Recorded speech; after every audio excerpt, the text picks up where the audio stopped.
happy to see a group of people, especially in this situation that my country and my people, we are in a heavily Big Brother attack.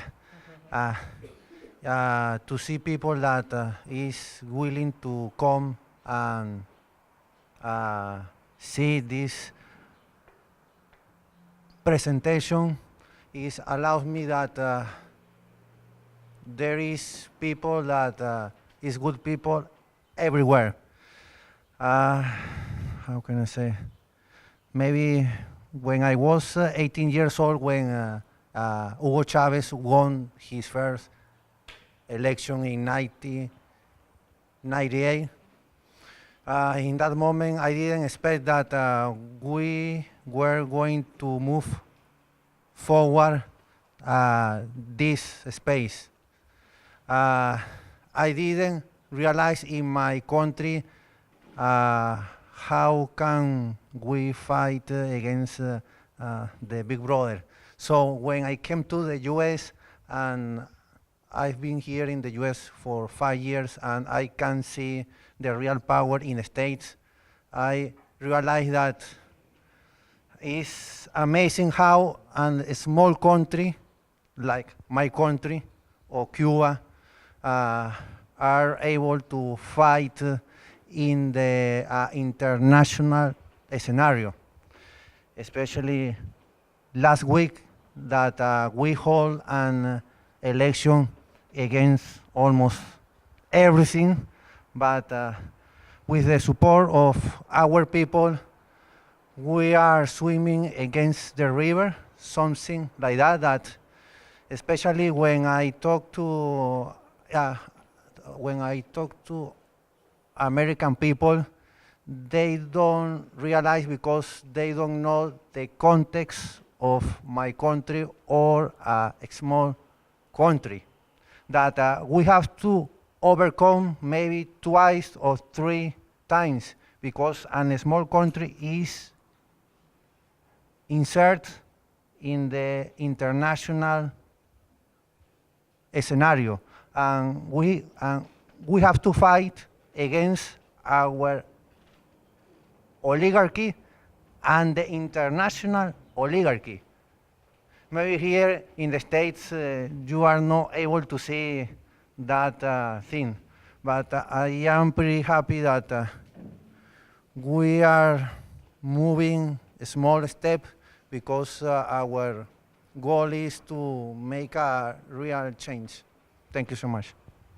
Thank you.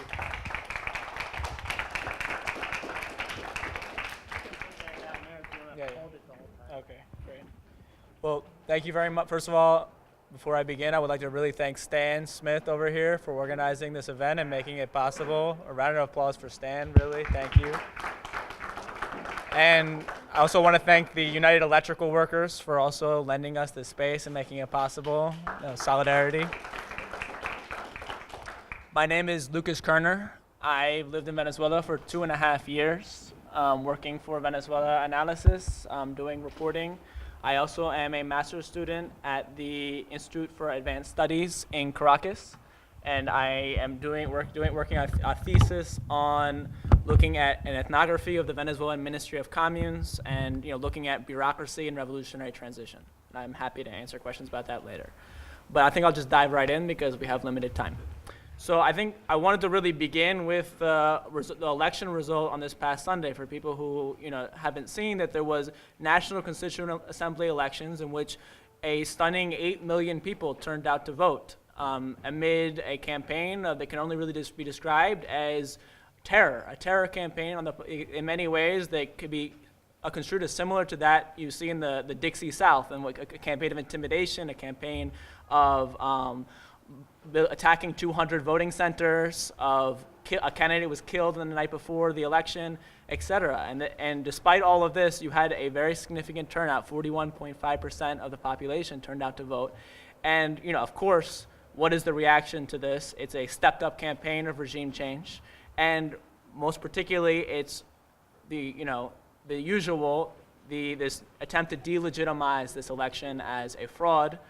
Of course, this all comes as anyone who follows Venezuela, this is very familiar. The opposition and the United States, supported by the United States, financed and logistically aided by the United States, has cried fraud for the last 18 years and has refused to recognize every election except for the ones they win, of course. But in this particular election, we saw immediately, we'll discuss this later, but we saw that the electronic data management company for the elections, Smartmatic, has came out saying that, the vote is off by 1 million, and then a New York-based investment bank says, it's actually off by 4 million, and then another, they can't even get their numbers right for attempting to claim that this is not a legitimate poll. But I think that before we talk about the Constituent Assembly and the last few months of really this opposition insurrection that we've been living through in Venezuela, I really want to kind of go back and give a little bit of context about really how we've gotten to this point. And this really international rejection of the election result by Washington, by Madrid, by all of the U.S.'s lapdogs, and puppet governments in Latin America, Argentina, Mexico, and various others, is very, it reminds us of 4 years ago when Nicolas Maduro was elected president, in a tight margin. It was not that tight, actually. He actually won by a larger margin than, Bush allegedly, actually won the 2000 election in the United States was close. And then, right upon that, following the death of Chavez, the opposition also really inaugurated what we're seeing today as this, violent insurrectionary strategy in which basically, the opposition refused to recognize the result of that election, in which it was recognized by almost every government in the world and every international observation body recognizes legitimate. The presidential candidate with the aval of the United States called for his supporters to vent their anger in the streets, and 11 people were killed. And in fact, I think it was at least 6 months before Washington before Washington recognized the Maduro government, Maduro as a legitimately elected president. So this is, again, all very familiar. But how did we get to this point? That's really the question. The roots of this current crisis that we're living through in Venezuela, begins with, two crises. Really, the first is the death of former President Hugo Chavez, who really was, a giant, and who really was arguably, one of the, in Venezuela, the grassroots sectors, the social movements, they call him the infiltrado, the infiltrator within the state, that he was basically an agent on the part of the masses of people within the state apparatus who was, attempting to lead forward transformations, revolutionary transformations. And he was basically a transmission channel between the demands of the people to the high government and the party. And his death meant that the top government and the party leaders basically became isolated from their popular bases. And it kind of accelerated this existing process of bureaucratic decay and corrosion that was already underway. And it's a legitimacy crisis. The legitimacy crisis begins with the death of Chavez, unfortunately. And then the other key event that almost simultaneously is you have the collapse of global oil prices, which in 2013 were $100 a barrel. And you have a 75% decline beginning in late 2014, hitting a low of $20 a barrel in January 2016, which is, for a country that depends at its height, 96% of its export earnings on oil. This is a incredibly devastating blow to the country, together with the loss of its leader, and really the symbol of the process of revolutionary transformation in many ways. So what the death of Chavez really means, it's a crisis of hegemony within the state. And it means that there's a paralysis, that and as a result, there's a failure on the part of the government to take any substantive economic measures for 2 years in the face of declining oil prices. And what you're beginning to see is a process of inflation. Inflation is beginning to spiral out of control. You're starting to see shortages of the price control system is beginning to break down, in which basically the government would fix the price of key products for the masses of people so that they could afford them. For example, like corn flour, these products would disappear because as part of a kind of a planned strategy on the part of these, it wasn't all necessarily political, it was partly just rational economic activity, that instead of selling these products at the fixed price, the price control, they're gonna hoard them and wait for the controls to be lifted, or take them to Colombia and sell them at international prices. So this is kind of what you have this, the post-election violence in 2013, and then basically you have the situation in which in which the popular masses of people cannot, the social movements, they cannot push forward. They don't have the hegemony within the state to push forward the process of transformation, but also those kind of bully bourgeois elements, those capitalist elements that had temporarily allied with Chavez, they were not yet strong enough to impose a total thermidor kind of counter-revolutionary restoration. So, Gramsci terms this kind of moment a catastrophic impasse in which no power can impose itself, and basically just it's chaos. And that's kind of what we've been living through for the last 3 years.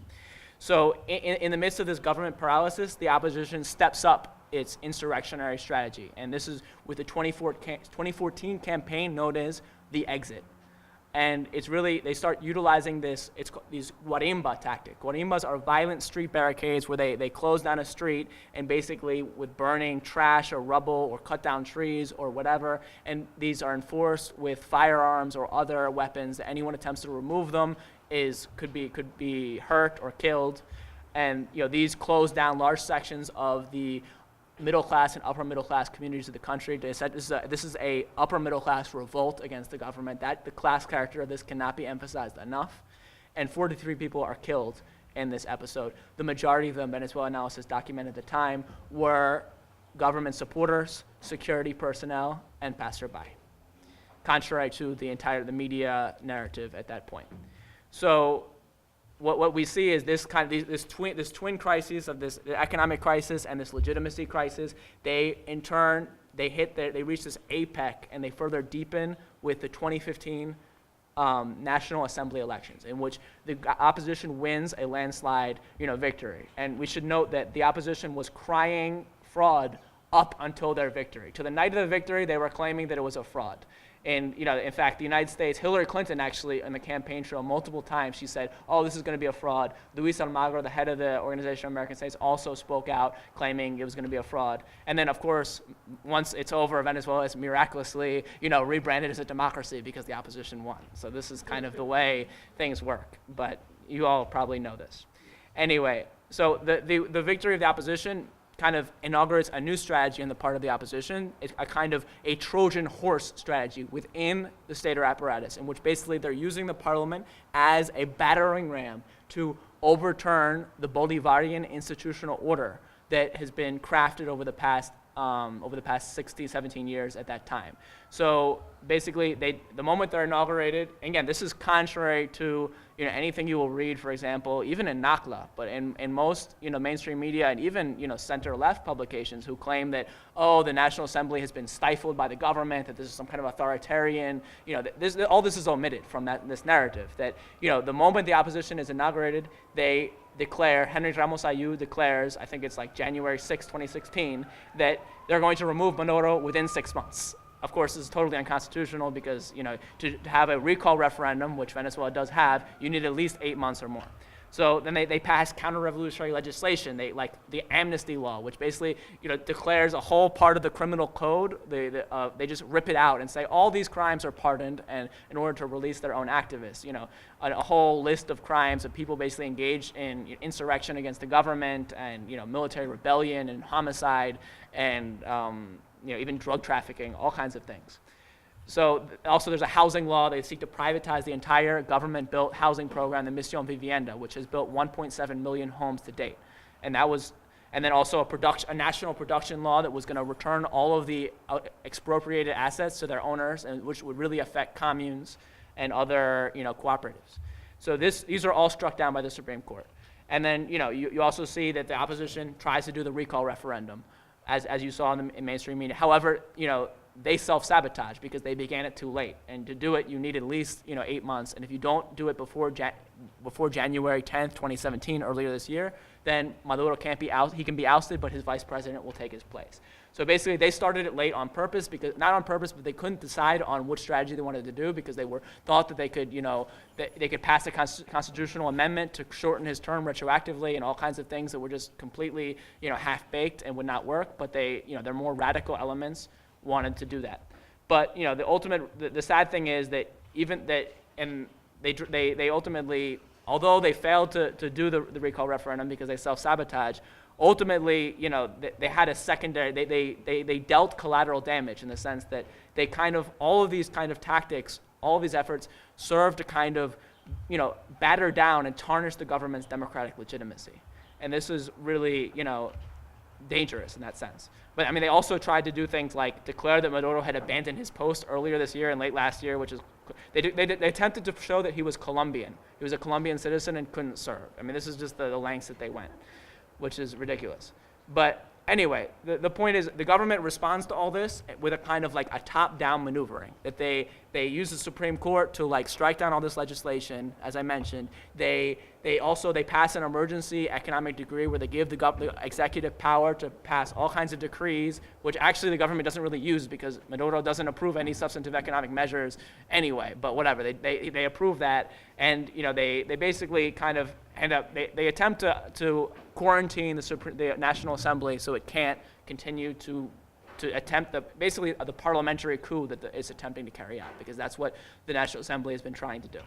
So, you know, and this ultimately, you know, the result of this is, you know, basically this strategy is actually counterproductive in the sense that it does not, by further, you know, maneuvering from above, the government, instead of mobilizing the people from below, this actually contributes to this effort to delegitimize Venezuela's democratic, you know, credentials, to tarnish that, you know, and it plays in the opposition's hands in a certain sense, even if it stops the opposition from, for example, ousting the president. So, I mean, that's kind of the dangerous, you know, aspect of the situation, you know, that we're in. And in this sense, in this context in which basically the opposition has failed to oust the president through, you know, a parliamentary coup, the Guarimbas didn't work in 2014, and you know, all the recall referendum, you know, they self-sabotage, and the CNE, the electoral authority, also dragged its feet. Basically, in this moment in which the international correlation of forces changes in January 2017, the Trump administration is elected in the United States. You also have, you know, before you have the coup in Brazil in May 2016, which is a key U.S. ally, key Venezuelan ally, and Dilma Rousseff is ousted. And then you also have the election of Mauricio Macri, a right-wing a neoliberal in Argentina, who is also, you know, the fall, you know, in where there was once a close, you know, leftist administration, close ally in Cristina Kirchner. So these factors basically lead the opposition to think that, well, they can try the violent insurrectionary strategy once again. And this begins around in April. So the pretext for this, of course, that they seize upon this is a March 28th Supreme Court ruling, which, you know, to spare you the details, basically the Supreme Court authorizes the judiciary to, this is what you saw in the headlines, Venezuela dissolves the National Assembly. This is like what you saw. Actually, this is what happened. That they basically they didn't dissolve the National Assembly. The National Assembly has been in contempt of court, so it's been just null and void since, you know, last year. It's basically because they refused to unseat 3 deputies who were accused of voter fraud. And this is totally, you know, politically motivated, because they could easily unseat them and continue to pass legislation, but they are not interested in governing. They're interested in trying to overthrow the government and doing anything they can to create ingovernability and tarnish the image of the government's democratic legitimacy. So they refused to unseat these deputies. And, you know, the Supreme Court, the National Assembly, the Parliament continues to be there. So basically, in this situation in which the Parliament is not governing, they're trying to overthrow the government, you know, they're trying to say the president has abandoned his post, all of this, there's a key problem, because the Parliament has to approve legislation, for example, to merge, to create new joint ventures in the oil sector, to, you know, agreements with Russia and China to develop oil so the government can have revenue, all of that. They can't do that without the National Assembly. So then, anyway, these are all a lot of details. I don't want to bore people with this. The point is that the opposition seizes upon this ruling. You know, it makes a big deal of it. These rulings get reversed by the very Supreme Court at the behest of the Attorney General, who says that it's a constitutional rupture, and this is the beginning of the rupture between the Attorney General and the government. And, you know, she basically, the Supreme Court rolls back on this, and that's the point. This ultimately, but nonetheless, the opposition is not satisfied, because the opposition is never satisfied until the government is overthrown. So the opposition, beginning, if this happens on March 28th, the opposition takes to the streets on April 4th. and then suddenly their demands start to radically change day by day, because they begin protesting and they say that they want the Supreme Court judges to be removed for passing this ruling, which was reversed.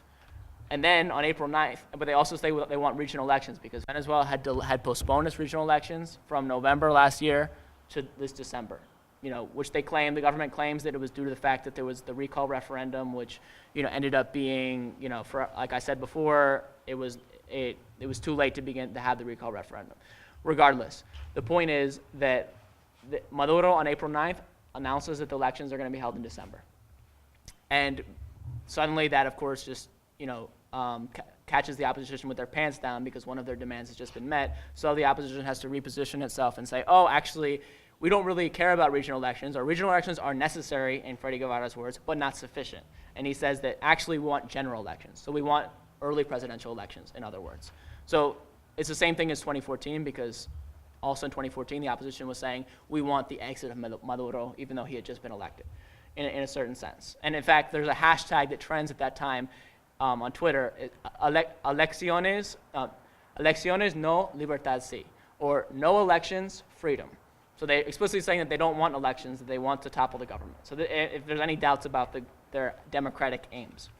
So kind of moving on to the question of the actual nature of the protests that we've seen, that the tactics that we've been seeing are largely the same as 2014, in which they involve this, closing down highways, closing down streets with these violent barricades, provoking clashes with security personnel on purpose. For example, marching. The government has not permitted marches to the western part of Caracas, where the presidential palace is, basically where the White House is, since 2002. Because in 2002 there was a march by the opposition that got diverted, and they said suddenly we're going to march in the presidential palace, which in any other country, of course, would be you'd have a legion of of security personnel to block them from doing that. But in Venezuela, this basically they marched, and you had an incident where police snipers actually opened fire on both sides, and these police were aligned with the opposition, and this was the opening for the coup that was backed by the United States.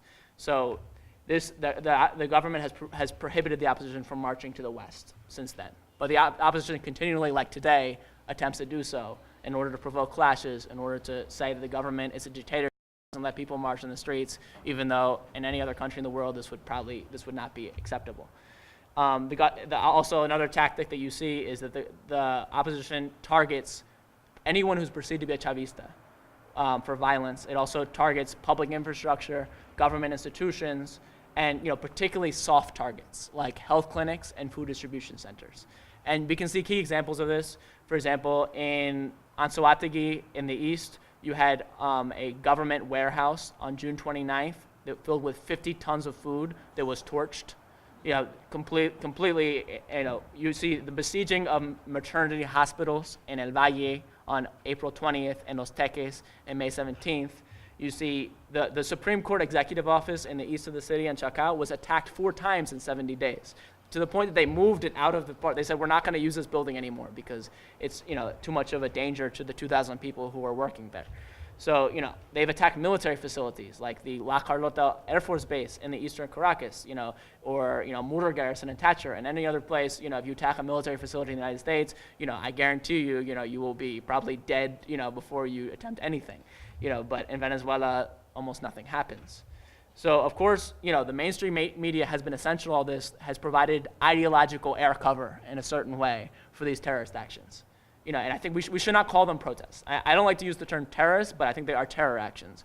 The mainstream media has sought to present all of these incidents as the result of repression by the government, so the government provoked it, and within that, every death as the victim of security forces, either implied or explicitly stated.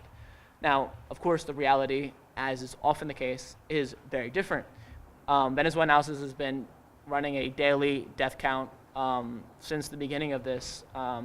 And we have found that of the 126 people who have been killed, in fact, of those whom we know for sure the cause of death, or we know with a lot of confidence, that the majority of the victims are victims of opposition political violence. We have 23 victims of direct people killed by the opposition. For example, you have the assassination of 2 candidates to the National Constituent Assembly, one on the eve of the vote and another a few weeks on July 10th, something that you will never see reported in the media. You have, the killing of we're in a labor hall of a worker labor leader of a worker-owned factory in Bolivar, Recall Acevedo, who is, gunned down in a barricade. You have lynchings. You have the Orlando Figuera, who's an Afro-Venezuelan man, 21-year-old, in the east of Caracas. He is accused of being a thief or a Chavista, depending on your account, and he is stabbed 6 times, doused in gasoline, and set on fire, and while people watch him burn, and he dies, I think, a week later in the hospital. I mean, it's not just the people who did this to him, it's the people who, the lynch mob who watched and, who enjoyed it and partook in this exercise. Or other case, Jose Subero was a National Guard lieutenant who was at a funeral for a protester, and he was accused of being an infiltrator, i.e. a Chavista, and he was also swarmed by a mob of people, and he was killed. So, or, I can keep going looking for questions, but these are hate crimes in every sense, and these are things that, and also you see cases just people being indiscriminately killed at barricades for no particular reason, not necessarily because they're Chavista. 10 minutes from my house, for example, in El Paraíso, in Western Caracas, there was basically this man, Oliver Camargo, just a businessman. He was driving past a barricade in his car, and he was stopped. And basically, because he went through the barricade, a motorcycle came up beside him with 2 opposition people, and they shot him in the face, and he died. And this is a judge was also killed in the same neighborhood. In fact, the very judge who had denied Leopoldo Lopez, who was a Venezuelan opposition leader, who was led the 2014 violence that I mentioned before. This judge was actually killed at a barricade in El Paraíso as well. I think that was in June. So I mean, this is Also, you just have cases in which it's just even indirect. It's not even the direct result of someone shooting you. It's this Olympic swimmer, Angel Morera. He was killed. There was a blockade on the highway, so another motorcycle had to turn around, and he was going the same way, and they crashed, and he died. We have numerous cases of this. So I mean, this is the kind of situation of terror that people in Venezuela are being forced to live by the opposition. Forced to live in by the opposition, and in many ways this explains the election result, because people were not necessarily voting for the government. People were also voting against this situation of violence and terror that they're being forced to live in. That even the conservative data analysis pollster finds that these kinds of tactics are opposed by over 60% of the population. I've seen other polls that say 80%. So, I mean, there's no support for these kinds of violent tactics that just make everyone's life miserable and deadly. Even the middle-class people who can't, leave their community. For example, I have where I observe at the ministry, one of the workers there, she lives in a middle-class neighborhood in eastern Caracas, and she was worried about how she was going to leave on Saturday, because she couldn't leave her community on Sunday to vote, because basically they were saying anyone who leaves the community, who attempts to go outside their house, is a traitor, and anything can happen to them. So she had to go stay somewhere else Saturday night so that she could go to a different voting center, because the government had created this contingency plan where you can vote in different voting centers. And the workers, if you're a Chavista, it is a scary time to be a Chavista in Venezuela. She was saying that in her neighborhood, someone had saw her with a shirt from the Ministry of Communes, and someone had threw a flower pot from a building at her, and it nearly hit her. This is serious, because Almelina Carrillo, who was a woman who was just a nurse, and she was on her way on April 19th to her work. She was passing through the pro-government march in central Caracas, and someone threw a frozen water bottle from the building, and it hit her in the head, and she died she died, I think, a week later. And this is, clearly an intentional act, and it's captured on video. This was an effort to, this is political violence. That's what this is. And this is, there's complete, this is completely, you don't hear about any of this on the mainstream media at all. And in terms of, I think I was gonna make another point about that. Okay, whatever. In terms of moving on to the nature of these protests is, I would say that while you do see that the protests, like in 2014, are largely concentrated, the epicenter of these protests are middle-class areas, such as eastern Caracas, north of Valencia, parts of Merida. Nonetheless, you do see that and this is evidenced by the fact that the opposition at multiple times has called for a general strike. For example, last week, Wednesday and Thursday were supposed to be a general strike, though it was hardly general in a large sense of the term, that it was outside of these middle-class enclaves, no one knew there was anything going on. I mean, because obviously to have a strike, as everyone knows here, you need to have support from the workers and from the popular sectors, which the opposition does not have. So, I mean, a key difference here from 2014 is that the opposition, that the economic situation, the economic crisis is very deep. And as a result, the opposition has been able to channel popular discontent in the form of lootings and kind of like the mobilization of what, we might term, which I don't like, but lumpen proletariat in kind of traditionally Chavista areas such as the south and southwestern Caracas, Barinas, the Barinas state, Maracay, and other parts of Lara state. And, this is also due to the fact that in these areas, the mayors and the governors who are largely opposition have been completely complicit with the protests, which is, here would be unheard of. It'd be like the mayors of Alexandria, and the outskirts of Washington D.C., all of these municipalities, deciding that they were going to support, basically anti-government protests spent on overthrowing the president, ousting the president. This would be, and they would continue in their posts. I mean, this is the kind of situation that you're in. And, in fact, one of my colleagues who lives in Barquisimeto in Lara State, she was saying that, literally the situation was being worsened by the state government and the municipal government because they were shutting down access to gas, or they were refusing to do maintenance work on gas and water. So people couldn't had for weeks without gas and water, and this was just stoking the flames of discontent and pushing people to a point at which they exploded. And you saw looting for a week in Barquisimeto, and the same thing in Maracay.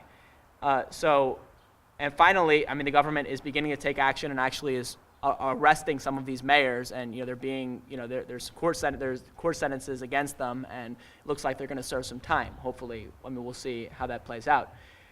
In terms of and I think it's important to emphasize here that while the principal objective of the opposition is to overthrow the government, without a doubt, that the more radical elements just want to do anything that they can provoke kind of a U.S. intervention, no matter what form it takes, to oust the government.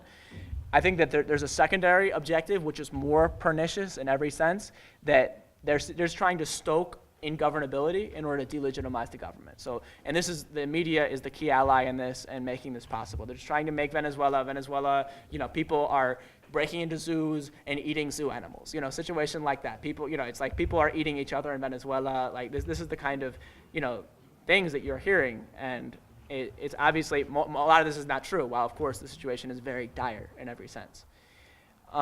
In terms of, so we come to the point in May when Maduro, in the midst of all this heating up of the streets by the opposition, Maduro unveils a National Constituent Assembly as kind of a solution to this current political standoff. And I'm going to get into all that, but I can just say the National Constituent Assembly is basically assembly to rewrite the Constitution. And Venezuela actually has, within its existing Constitution, it specifies that this can be done, unlike the U.S. Constitution, which, by the way, is illegitimate because it was, basically written by a room full of slave owners and merchant elites in Philadelphia who just decided unilaterally to dissolve the Articles of Confederation, which was a legitimate document that came out of the War of Independence. And, as such, our current, Constitution is not technically legitimate because it was not. Yet the United States feels, empowered to lecture other countries on how they should redraft their constitutions.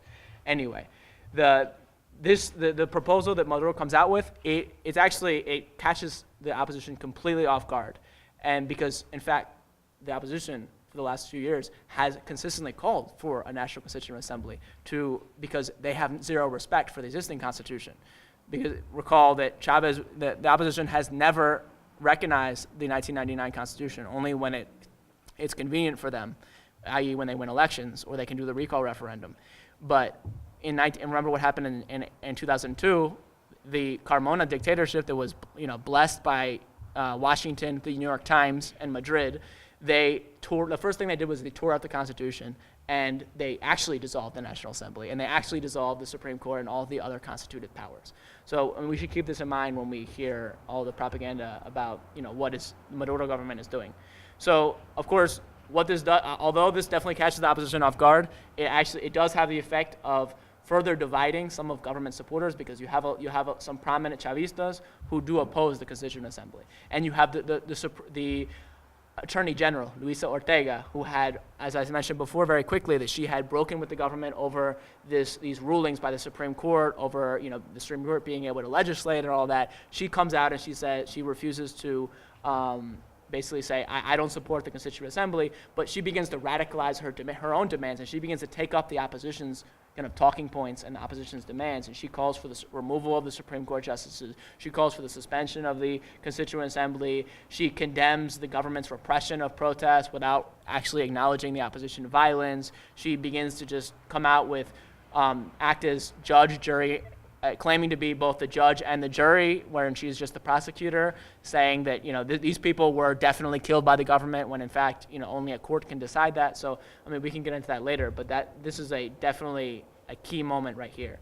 So coming as of a month ago, earlier we see the opposition goes into overdrive in an attempt to stop the Constituent Assembly.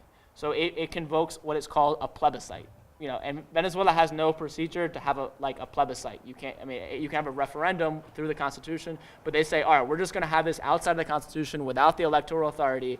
And they say, they give people three questions. You can, do you want a Constituent Assembly, which is more or less a legitimate question.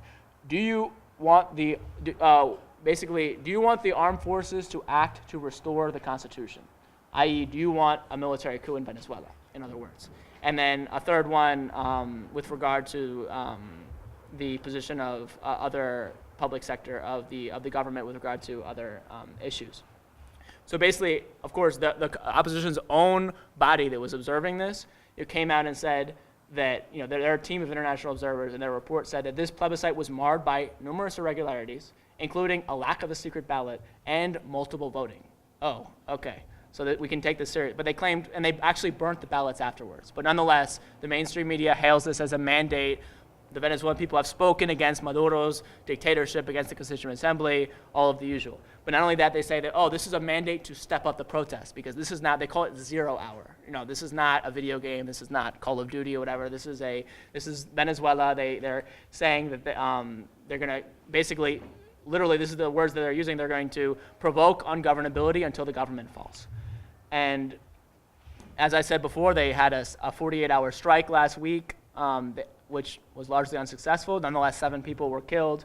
And then Washington also begins to step up its pressure on Venezuela. So you have Washington, 13 top Venezuelan officials are sanctioned by the United States. And then Trump also vows strong and swift economic actions against Venezuela if it goes ahead with the Constituent Assembly, i.e. basically perhaps blockade, refusing to buy or embargoing Venezuela oil exports to the United States, which Venezuela oil is the third oil, the number 3 oil import to the United States. So clearly it would be a huge blow to Venezuela, also to the United States. But nonetheless, on the eve, so you have this mounting international pressure from the United States. You have the mounting violence in the lead up to this election on Sunday, on July 30th. And then on the eve of the election, as I mentioned before, this child's rights activist, Felix Pineda, who's a candidate for the ANC in Bolivar State, he's assassinated in his home. On the day of the vote, you have 200 voting centers that are attacked. In fact, they're actually redoing the elections in one municipality in Táchira and one in Mérida because they couldn't make it to the vote. They couldn't make it due to the blockades and the intimidation that was going on. A roadside bomb is exploded in eastern Caracas and Altamira. In fact, the video is quite shocking if you've seen it. We have covered it on Venezuela Analysis. If you, as onlookers cheer. They're cheering as these, basically there's this a police caravan that's going, for those who haven't seen it, they're going down the street, and then suddenly this bomb, you would think this was like Iraq or Syria, and literally just engulfs these police officers. And fortunately, none of them were killed. And you see the people in the background are cheering what had just taken place. And in fact, this also, even the cases of anti-government violence are taken by the mainstream media and distorted and used to indict the government, because all of the front pages of Spanish newspapers the next day had the image of that bomb going off in front of the police, but saying government repression. And I mean, this is a clear,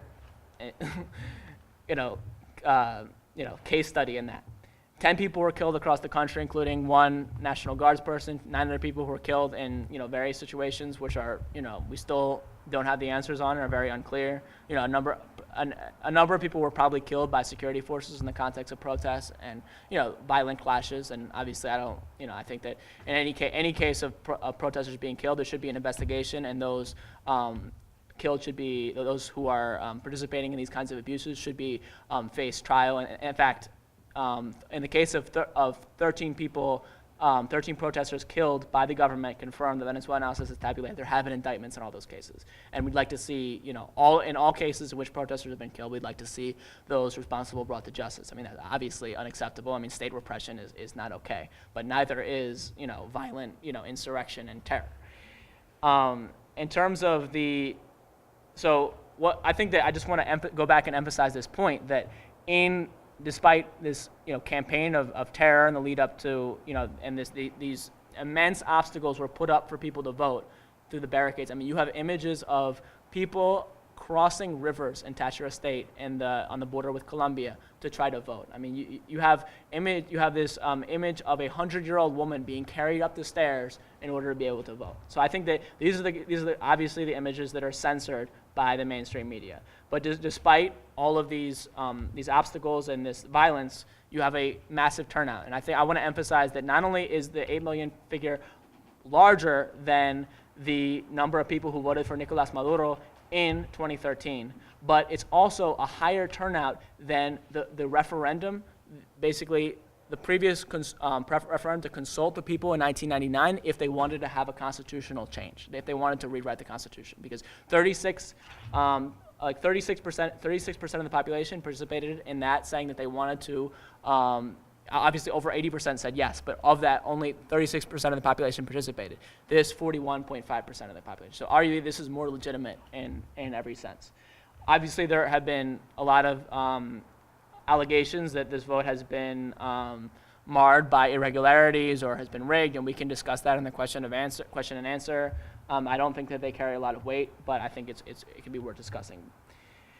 In terms of right after the vote, I mean, I think that it's interesting that if the opposition claimed that this National Constituent Assembly basically, if they're a minority in the country and this National Constituent Assembly has no weight, or the government is a dictatorship and the opposition is a minority, then why are they so afraid of it, and why did they go to such lengths to prevent people from voting? I think that question should be pondered. And why is the United States so intent upon basically interfering in another country's election, while at the same time it denounces looking for Kremlin stooges everywhere? And I think that the victory, in a certain sense, this popular victory on Sunday, on July 30th, is evidenced by the response. That immediately the economic, media, and diplomatic warfare is stepped up, 1,000%, literally. In the case, for example, the black market rate spikes from 10,000 bolivares, beforehand, to 18,000 bolivares now. It's been going through the roof, and this is clearly political. There's no doubt about this. There's no rational economic reason for the exchange rate to be spiking in this way. Likewise, the U.S. predictably, as I mentioned before, refuses to recognize the result, and the Treasury Department sanctions Nicolás Maduro. However, notably, the United States does not go ahead with the economic sanctions, which is interesting. And then the international media also goes on the offensive to cast this as a dictatorial power grab, as we've already mentioned. So basically, that being said, I think I'm going to talk a few more minutes about what the National Constituent Assembly is, because I think that's unclear for a lot of people. So what is it? Basically, it's a citizens' assembly. It's composed of 545 delegates who have been elected by direct secret ballot, and any citizen was able to present themselves as a candidate. There's 364 territorial delegates. That is, every municipality in the country elects one, and everyone that's a state capital elects two. And there's 8 indigenous representatives who were chosen on Tuesday according to their own traditions and mechanisms.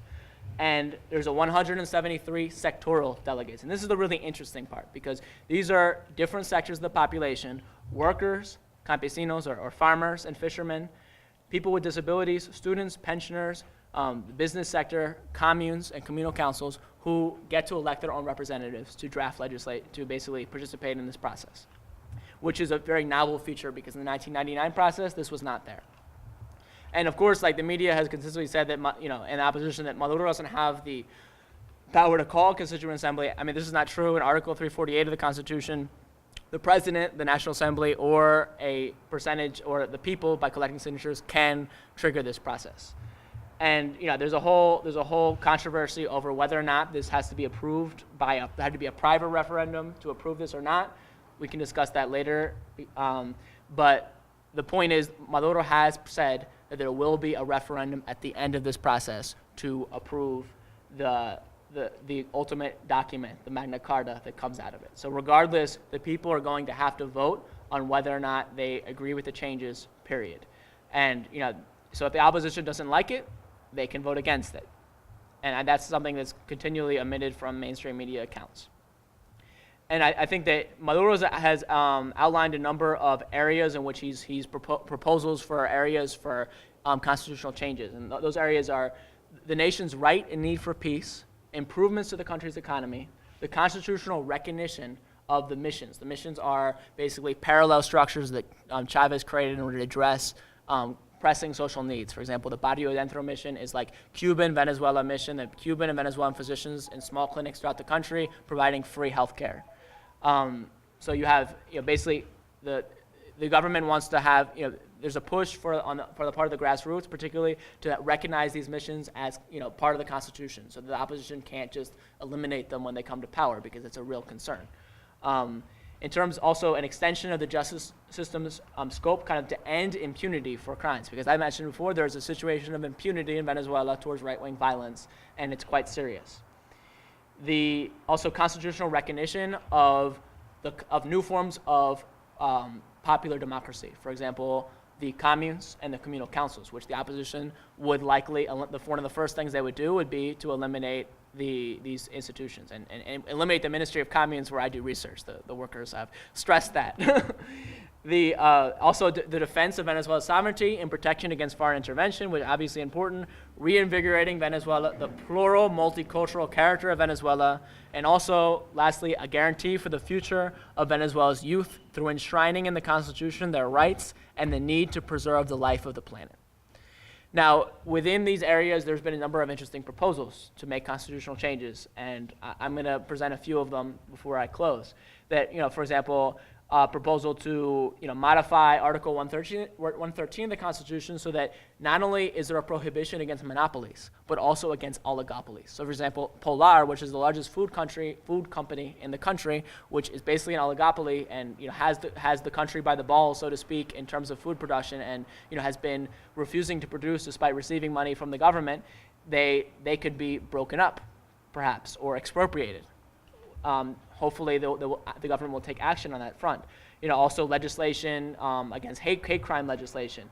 A proposal to treat corruption as a crime against the state and punish it severely in the framework of human rights guarantees. And I think that that's also very key.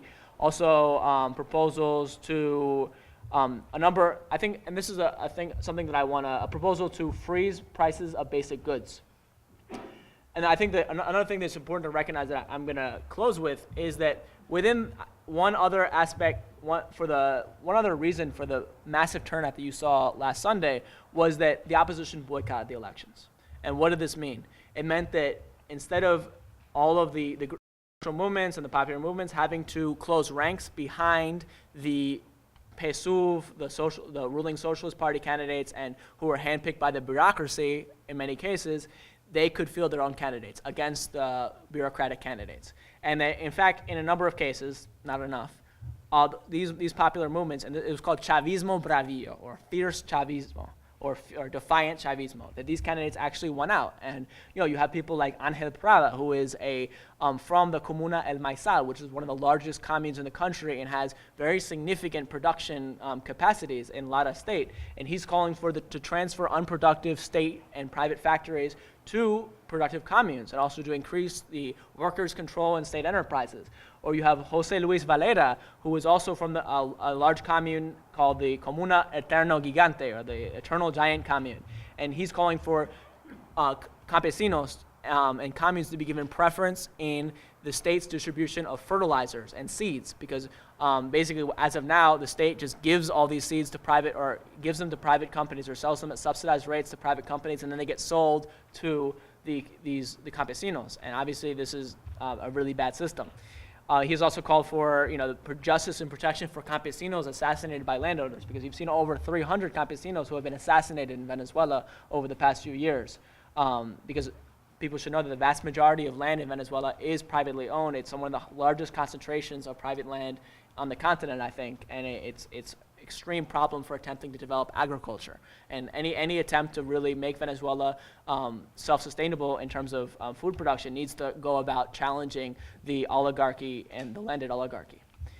Also, another leader, for example, Vanessa Mortero, who is a student leader and a Communist Party youth activist from Lara, she is calling to guarantee the rights of student mothers to maternity leave, childcare, breastfeeding, the right to choose gender identity, which is very radical, and as well as anti-discrimination laws. Jose Novoa, who is a Bolivarian Socialist Federation of Workers leader, he is calling to change speaking of food sovereignty, to change the concept of food security to food sovereignty in order to make it much stronger. And basically also another change to prevent PDVSA subsidiaries from being privately, their shares from being privately owned, which could be used to basically privatize the country's oil. And also to accelerate the transfer of occupied factories to communes and workers. I mean, we saw last year that the Kelly Clark factory in Venezuela, Maduro approved the workers took it over, and Maduro gave them support and gave them raw materials to produce there, and they've actually been developing pretty significant production and very, very needed personal care products like toilet paper, like sanitary pads, all kinds of things. I mean, this is one example. This is an emblematic example, but this is symbolic, and it's not enough. It needs to be expanded. These examples need to be spread throughout Venezuela.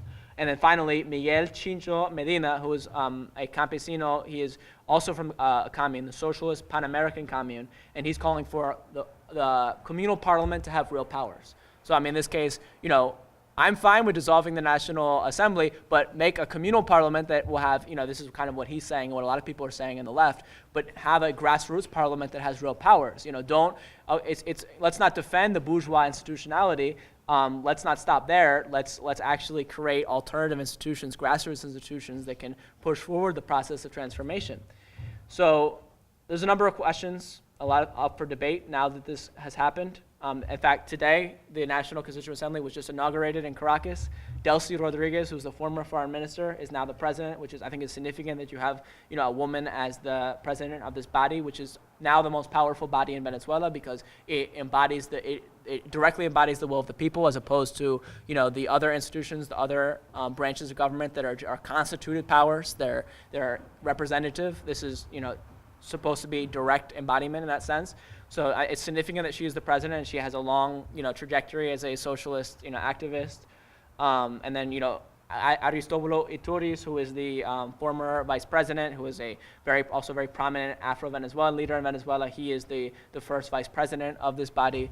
So, I mean, it's important to recognize that I don't want to fetishize, identity here, but it's important to recognize that this matters, that, for the opposition, part of the reason why they never recognized the Bolivarian government was not only the fact that it was pushing through, challenging their power, the power of the oligarchy, but because, as they continually reminded, Chavistas and, anyone, that because Chavez is negro, because Chavez is indio, because he's sucio, he's dirty, he's an Indian, he's black. And this is something that they could never tolerate, that they're, I think there's a phenomenon similar to the fact that the Republicans in this country, sectors, could never tolerate Obama as their president, though it's very different because Obama was not attempting to carry out a socialist revolution and Chavez was. So that made the antagonism so much sharper.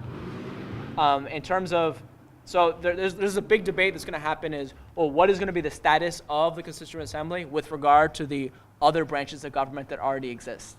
How is it going to, is the Constitution, is the Assembly just going to close its doors for the next 6 months and write a constitution and it'll be a referendum? Or is it going to act effectively as a super parliament that can legislate and attempt to resolve the country's issues?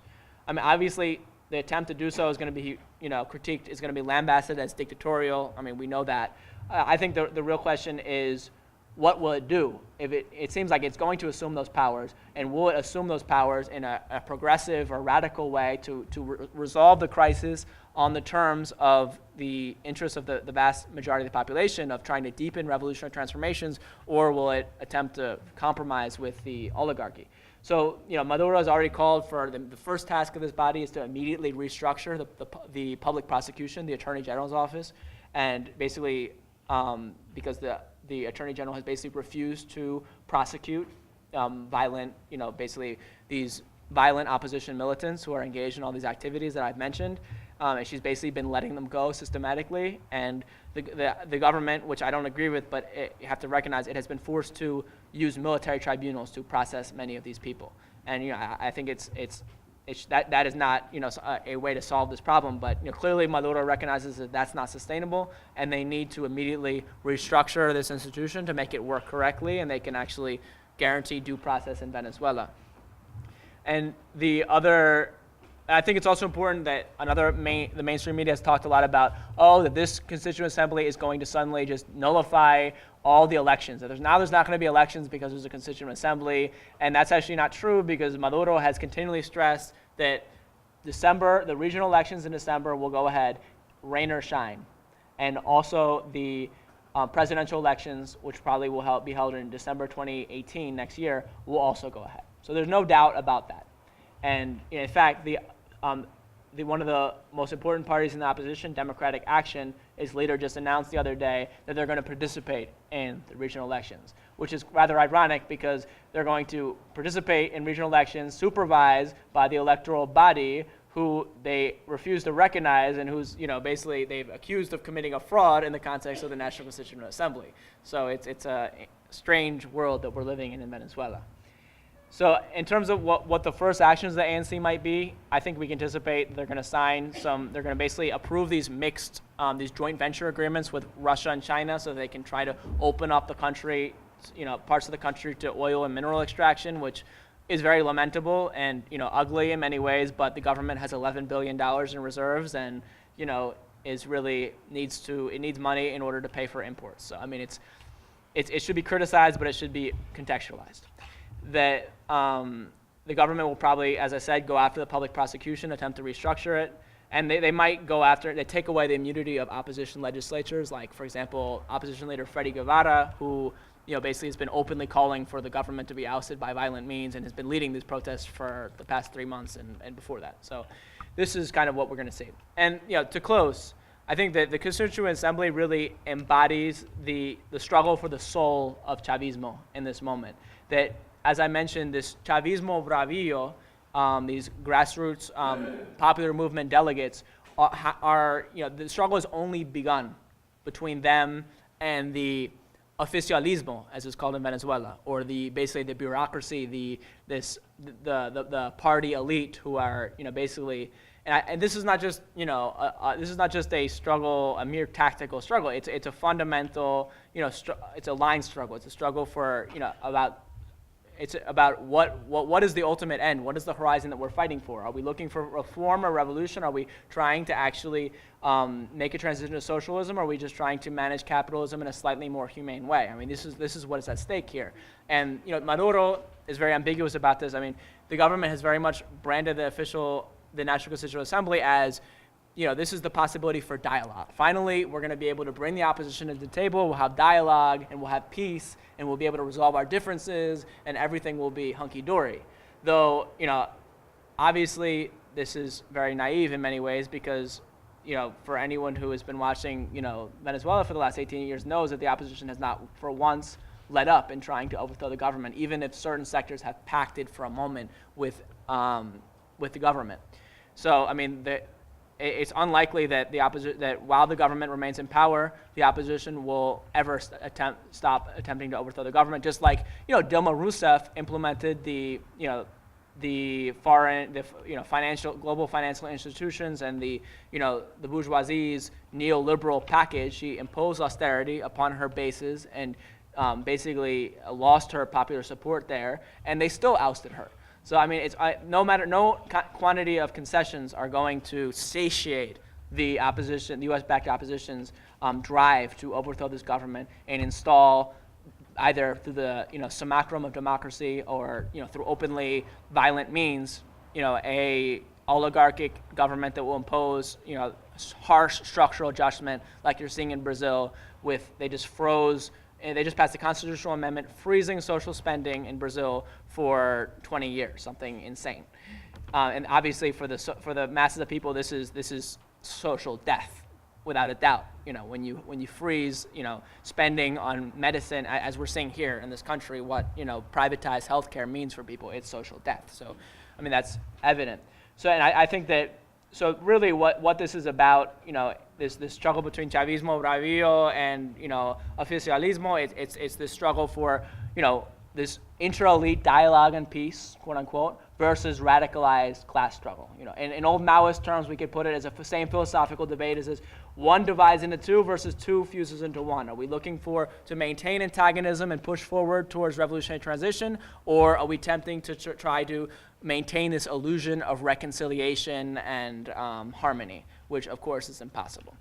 So I do think that, and given that this Constitutional Assembly could be a strategic space for the Bolivarian left to gain visibility and accumulate forces and to push forward, and even if it's unable to necessarily pass its proposals and implement, necessarily push forward with a revolutionary transition, which we'd like to see. I mean, it probably is not strong enough to do that, but nonetheless, it could use the space to accumulate forces and to, strengthen its alliances, and perhaps organize in the event that the right comes to power, be better organized to confront it. The risk, though, is that these same popular movements could be co-opted, by the bureaucrats of the PSUV and their allies, and basically to neutralize any kind of further radicalization. But the point is, the future is uncertain, and the only certainty that we have is that what the opposition will do if it takes power, as I just mentioned.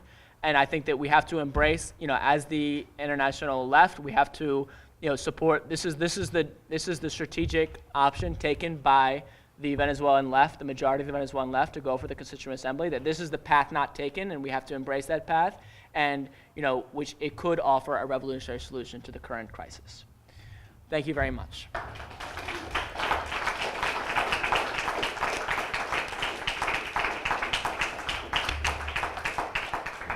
Thank you for the great talk.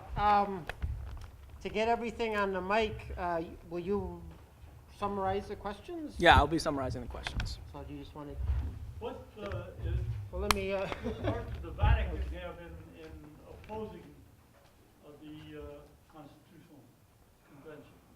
What part did the Vatican have in opposing the National Constituent Assembly?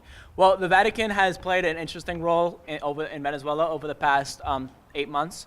That, in fact, if we go back to October 2016, the Vatican actually, Pope Francis came in as a mediator for UNISUR, or the Union of South American Nations, sponsored talks between the opposition and the government, basically in an attempt, because the opposition was heating up the streets at that point and was also attempting to oust the government over the question, its failure basically to meet the deadlines of the National Constituent Assembly in October, that they were unable to. They had collected over 53,000 fraudulent signatures, including 10,000 signatures belonging to deceased people, which I don't know how they managed to sign those signature rolls, but they apparently did. And so basically, the Vatican, in this moment of crisis in October, the Vatican agreed to come in. In fact, opposed by the Catholic Church within Venezuela, because the Catholic Church of Venezuela is extremely pro-opposition, and they did not want the Vatican at all to try to kind of promote any kind of negotiated settlement to the situation. They wanted to further stoke tensions. So as far as I know, the Vatican has not opposed the National Constituent Assembly and actually has been attempting to play a constructive, I would say, role in mediating talks with the opposition and trying to defray tensions and avert possible civil war. Stan, would you call on people, please? I got jumped. Well, first, before any people came in late, if you want to sign up for the Venezuelan Analysis Weekly thing, it's on the table outside. Jeff? The parallels with Chile in 1973 seem pretty striking, and I just wonder, given what happened there, whether you could give us a little brief analysis of the situation involving the Venezuelan military, and also whether there are any armed militias in Venezuela. Sure. The question is the parallel between 1973 Chile and Venezuela, and what is the role of the Venezuelan military right now? I think that this is I think it's an interesting parallel and it has a lot to it. I think also a lot, where it doesn't fit. But I think that the key difference between Venezuela and Chile is that you do not, in Chile you have a military that is entirely staffed by officers belonging to the oligarchy, and you have a military which is largely, in that sense, largely segregated. The officer schools in Chile are closed to people of lower class backgrounds. It's very stratified. In Venezuela, you have traditionally had a much more popular, military in which you had, possibilities for people from lower class backgrounds to ascend in rank, with Chavez being a key example, but a number of others. And I think that you just also have a different spirit within the military. Definitely a more progressive nationalist spirit within the Venezuelan military that differs markedly with the Chilean military's, utterly reactionary, especially at that time, hysterically anti-communist posture particularly on the top of on the part of its top officers. And I think the other key issue is that in Venezuela you have the antecedent of the Caracazo massacre in 1989, where you had basically this popular revolt against neoliberal austerity measures that were implemented by the previous representative democracy, which really utterly delegitimized this democracy and led to its crisis, out of which rose Chavez. And the government responded to these protests and lootings with brute force. It brought in the army, and they massacred anywhere between something like 3,000, at least 3,000 people. They've only found some like 200 of those individuals, but mass graves. They've been unable to identify everyone. So the point is, at this moment, you have a military coup by Chavez led on February 4th, 1992, and you have another one in November. Chavez had been organizing within the military with others, his movement for many years, and this really kind of solidifies the split within the military and the government, and the refusal on the part of these progressive nationalist sections of the military to participate in these absolutely bloody neoliberal austerity measures. So from that point on, the military aligns with the government, and is actually a key ally in thwarting the 2002 coup. You see a number of generals refuse to cooperate with the high command in 2002, and you have the rank and file are the ones who actually save the day in a certain sense. Besides the masses of people who mobilize, it's the guards within Miraflores Palace, I'm sure as you all seen in The Revolution Will Not Be Televised, who actually arrest the leaders of the coup, etc. So there's definitely that. Fast forwarding today, and also Chavez also implements important doctrinal changes in the military. Venezuela is unique in that Venezuela is the only country which actually attempted to really, I think, transform its armed forces in a significant way. I don't know about Bolivia, but Venezuela is definitely unique in that sense, that you actually do have a Bolivarian socialist doctrine, and to the extent that I think that it's safe to say that the majority of the Venezuelan armed forces are still Chavista. That doesn't necessarily mean they're Madurista or they support Maduro, but they're definitely, I think that they would be opposed to an opposition government. That being said, that the same cannot be said for the police. That in fact, a friend of mine who works in the National Security University, which was originally created to promote police reform and train the police, has told me that some 60% of the CSP, which is the Special Investigative Police, of which Oscar Perez, who is a pilot with them, he carried out a helicopter terrorist attack. I think it was a month ago, it was June 27th.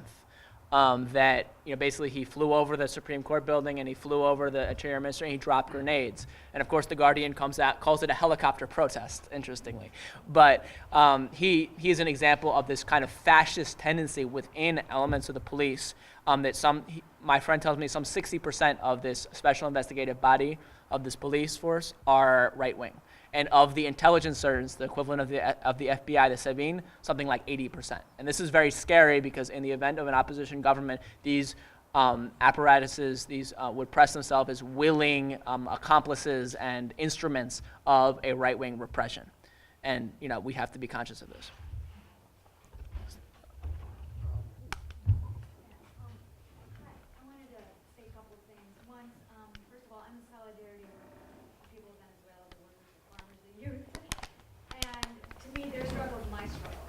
We need to, I'm going to, raise something, part of the battle of ideas, like you said, what's the way forward? What is a revolution look like?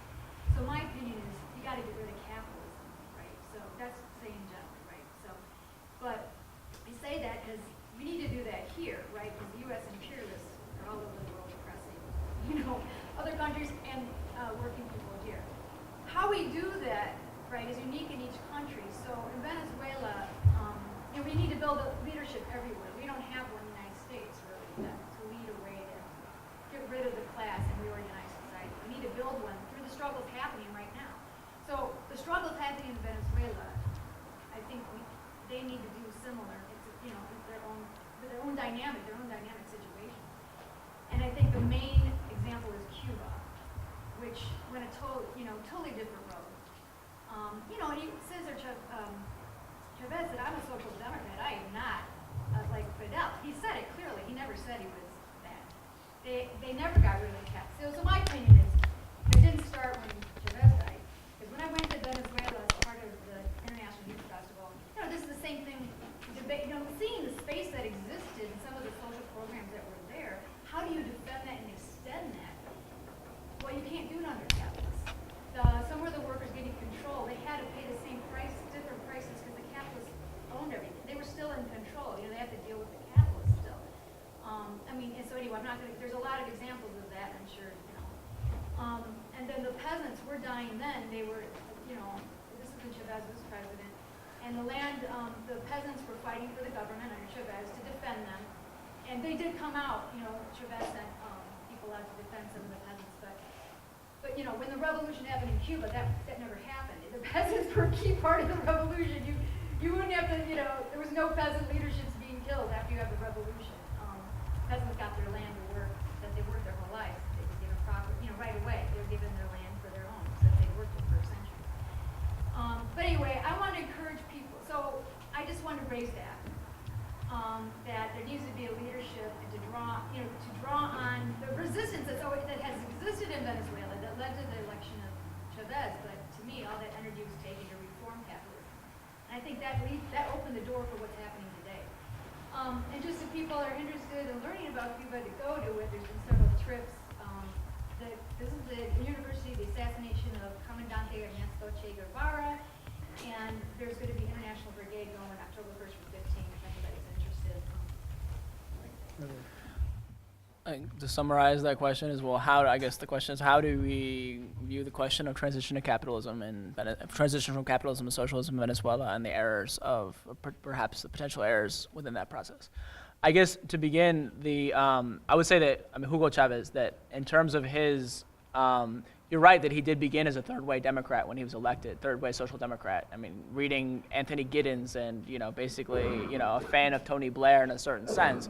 But I think that it's telling the way that he radicalizes, because it's the failure to implement these even modest social democratic reforms that radicalizes him. Because when he signs his 49 decrees in 2001, among them is the land reform law, which is not really radical, but it is radical. It's extremely radical. But I mean, it's not. It doesn't end capitalism, but it's radical. These are resisted. These are with the met with life or death resistance from the oligarchy, and the coup is really a response to them. And it's the coup that radicalizes Chavez and convinces him of the impossibility of coming to any kind of negotiated social democratic modernization within Venezuela. And it's the lockout, the oil lockout of later that year that further convinces him that of a need of a break with capitalism fundamentally. And Hugo Chavez was an avowed socialist. That being said, I think that it's important to note that Venezuela is not Cuba, and Venezuela is very, very, very different in many ways. And the distinct that Venezuela's process, I think Salvador Allende in his conversations with Fidel, Fidel, recognized, the Chilean, road to socialism is legitimate and is right for Chile, as is the Cuban is right for Cuba. This is, every country has its own process. In Venezuela, Chavez's strategy was a long-term electoral transition to socialism, by building kind of a counter-hegemonic bloc and, kind of using the country's oil wealth to build parallel structures and consolidate institutions of grassroots democracy. And this is unique in the world. This is a unique experience that never before have we seen a process of democratic socialist transition. I don't want to use the term democratic, electoral socialist transition over such a long term in the midst of such sharp polarization and violence as in Venezuela. So this is entirely unprecedented, and we should be. Allende lasted 3 years, and that being said, of course, I agree with you in many ways. The many of the premises of this transition were erroneous, and the first one being that oil prices were going to stay high for a long period of time, in which you could use to finance this kind of slow counter-hegemonic kind of encroachment on the powers of the elites. And as such, as in many progressive governments in Latin America, the high commodity prices were used in which you could, the high tide raises all boats. You could increase social spending and improve the lot of the masses of people, which is absolutely necessary and a huge achievement. But you could also guarantee, capital accumulation to keep going. And this was clearly something that was unsustainable, and it was going to hit a point. And I think it'd be really interesting if Chavez was alive right now, because Venezuela is embarking on its own special period in which the price of oil is not going to increase and foreseeably in the future or any stable way, and that Venezuela has to adapt, and it has to radically transform its culture, its consumption patterns, its political institutions, everything. And I think that we should be critical of Maduro. I think he's made a lot of errors, and he was faced with a pretty impossible situation, and we can hypothesize of what Chavez would have done. I think his strike at the helm speech at the end. I think if he had been alive, I interpret the strike of the helm as kind of the same thing as Mao's bombard the headquarters. It was the resounding cry before an offensive to repolarize and really to radicalize the class struggle. But unfortunately, it was too late. So we can't really predict what would have happened. Neil? We know that the U.S. has played a key role in the opposition in Venezuela, both under Chavez and now under Maduro. If you could go into more about how the U.S. has been very active in Venezuela over the years, how it's messed up the economy, played an important role in messing up the economy and financing the opposition, and whatever else you can bring out about the role of the U.S. We need to be armed with that kind of information. What is the role of the United States in destabilizing Venezuela and backing the opposition, destabilizing the economy, etc.? I think that, to begin, we have to recognize that the opposition is largely funded by, the United States. We can imagine that the Russians were, we're in this Russian gate, hysteria about, oh, did Trump's son-in-law get money from the Russians or whatever. The point is, you have a situation in Venezuela where all of the main opposition parties are funded by Washington. And, you know, in what other country would this be permitted? In the global north, this would never be permitted. But given that, you know, this is the zone of not being in the south, in which these countries are not considered, you know, they're considered barbarian lands, in which they're, you know, the backdoor, anything goes, whatever, you know, there's a different set of norms that apply there as opposed to the United States. But, I mean, returning to the point, you know, Ava Gollinger has documented this. I mean, you can see her work online that she has shown through Freedom of Information Act requests that, you know, the opposition has received, you know, has been funded to the tune of millions of dollars by the United States. In fact, the WikiLeaks cable shows this. A 2009 cable by then Ambassador Browning shows that, you know, basically in the context of 2009 protests against the government, you know, the State Department, I think it's the U.S. Aid Office of Transitions, which should reveal to you the goals of that office. They say, you know, all the people protesting in the streets, I'm paraphrasing, are our grantees. I mean, they openly say this. So I mean, you know, if you look at the student leaders who are being, you know, support, you know, they go to trainings, you know, that somehow they have the money. I don't know where Lilian Tintori, Lopez's wife, gets the money to travel everywhere, but somehow she does. There's a complex operation of, you know, financial, logistical, you know, support to the opposition that extends to all levels, and that we're not even conscious of that they're, and so this is constant. U.S. intervention is structural. There. In terms of the economic question, that's more complex. That, like, as I mentioned before, like there is clearly, and the U.S.-backed opposition is obviously attempting to make the economy scream, like in Chile. For example, Julio Borges has been writing letters to the heads of international financial institutions, threatening them not to lend to Venezuela so they don't support the dictatorship. In fact, when Goldman Sachs just bought up a certain amount of Venezuela bonds, you know, as a certain, you know, I guess a lifeline to PDVSA, you know, lifeline from the devil, I suppose. But the opposition screamed bloody murder, you know, say, you know, it's suddenly, you know, the international financial, you know, this bank is now the enemy and a promoter of dictatorship. It's insane. But, I mean, the same thing. So, I mean, clearly the opposition has been, you know, absolutely attempting to sabotage. Like I said, they have not been approving these agreements to establish joint ventures with the government.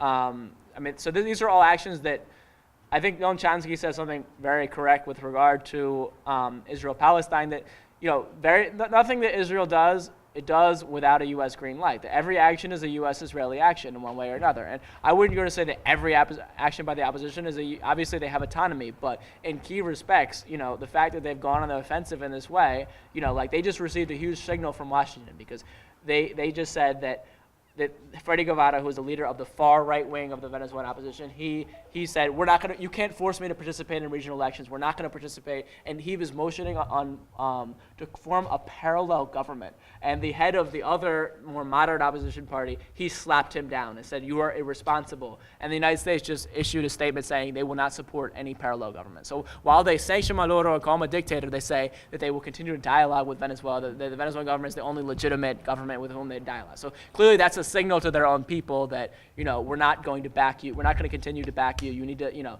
this insurrectionary wave, you failed, you know, we're not going to continue to support you. But nonetheless, you know, the economic destabilization continues in a plethora of different ways in terms of the way that U.S. You know, basically, it's the almost all of the recipients of Venezuela's petrodollars, which it gives, basically Venezuela imports everything under the sun because it doesn't produce everything because it's an oil producer. So it gives away its petrodollars to private transnational companies, so they import things.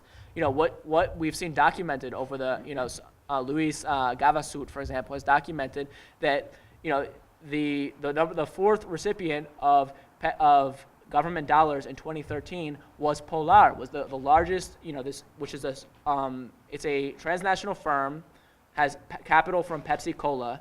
This is firmly linked within the machinery of global capitalism. This company receives massive amounts of money from the government in 2013 to produce corn flour and beer and other things. And suddenly, you know, a few months later, there's no corn flour to be found in the country. What's happening there? I mean, that's clearly, but at the same time, it's the government that continues to give this money to the transnational corporations. So, I mean, that's something that has to be questioned and opposed as well. So, I mean, it's complex, but I think those are kind of the main contours of that. I think I better take more than one question at a time. Okay. I'll take one here and there.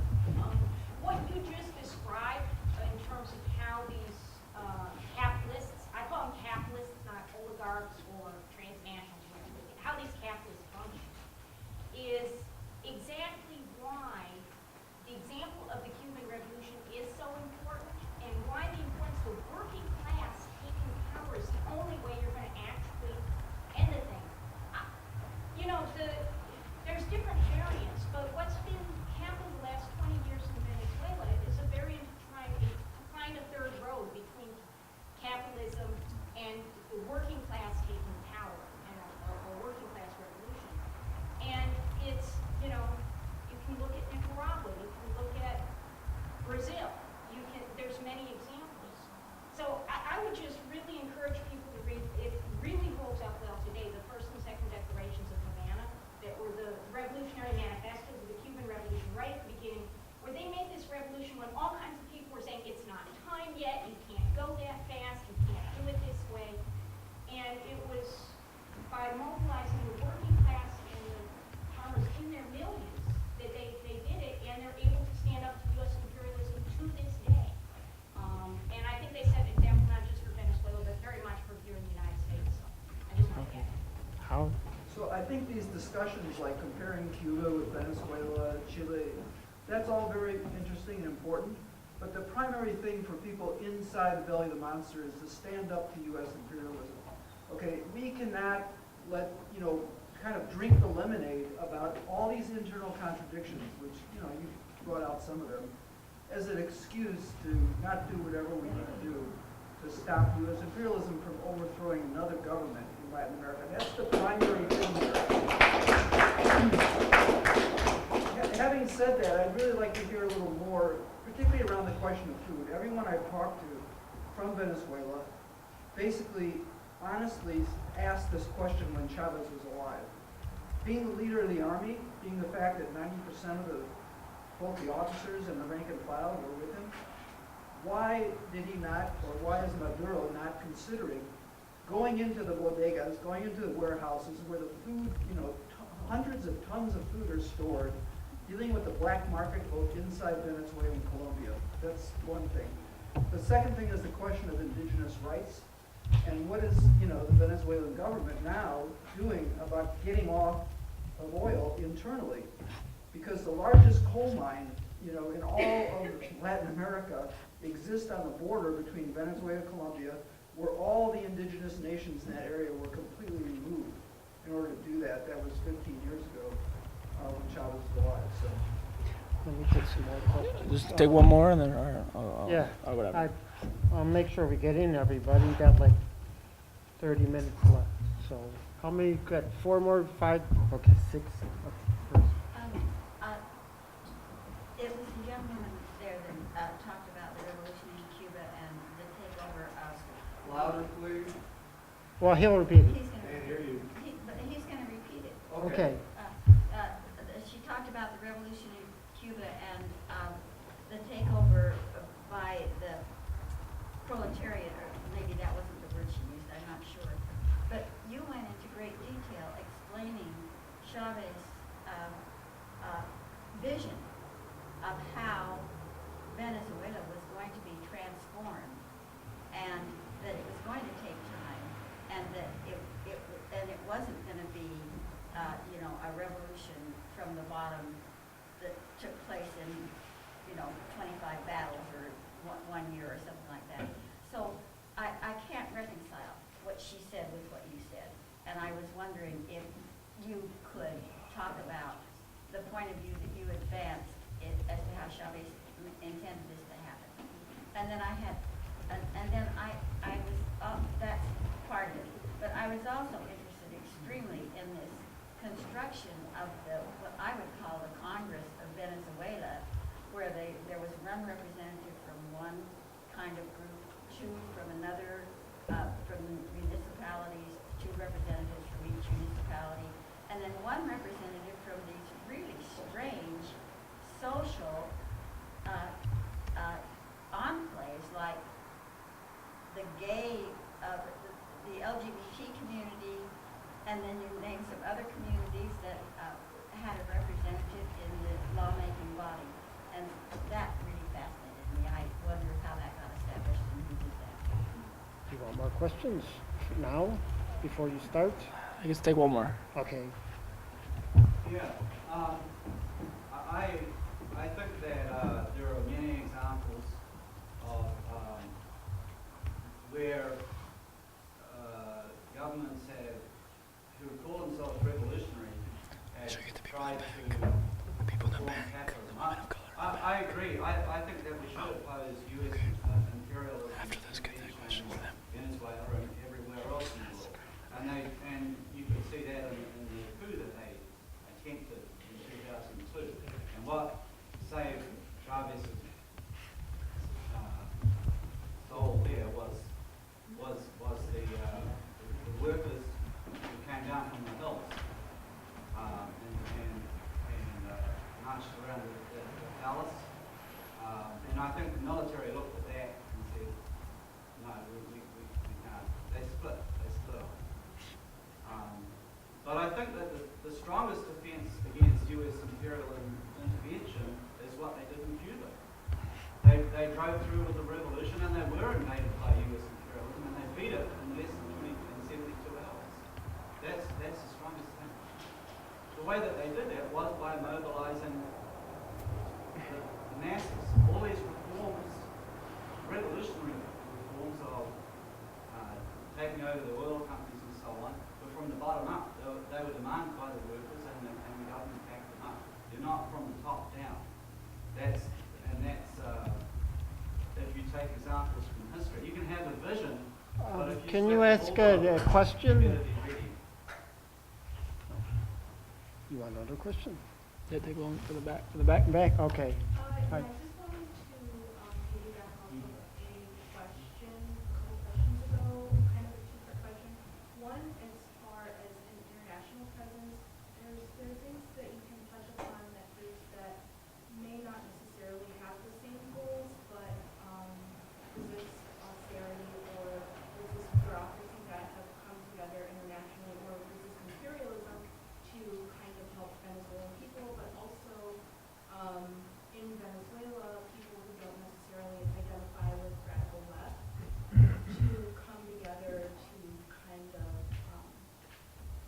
become a people's group and, you know, fight against what they're going through. I guess just kind of expand on that, because I feel like a lot of times people who obviously identify with leftist ideals kind of will automatically kind of say, okay, let's do this, but are there anything you can touch on that people who don't necessarily identify with that have come together with these groups to kind of support?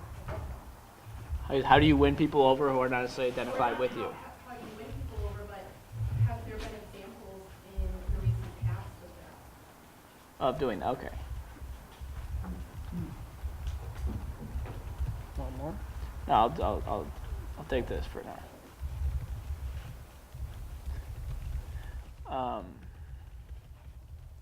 Okay, first question is the example of the Cuban Revolution, and basically the question of the role of what is the role of the Venezuelan working class in achieving a revolutionary transition, etc. So I think that I do want to emphasize here that it's important that to say again, Venezuela is not Cuba in the sense that what is the working class in Venezuela? I mean, this is important to note that 40% of Venezuela's workforce is in the informal sector. So this has this is a consequence of 100 years of oil and how this has impacted every dimension of Venezuelan society. As a result, I mean, you just have a massive sector of the society that is excluded from the formal sector and basically engages in all kinds of activities from selling coffee on the street to crime. And this is how they survive. And this is this is structural in Venezuela. And the question of socialism, I guess we can kind of talk about the question of socialism, and I'm kind of going to link this to your question.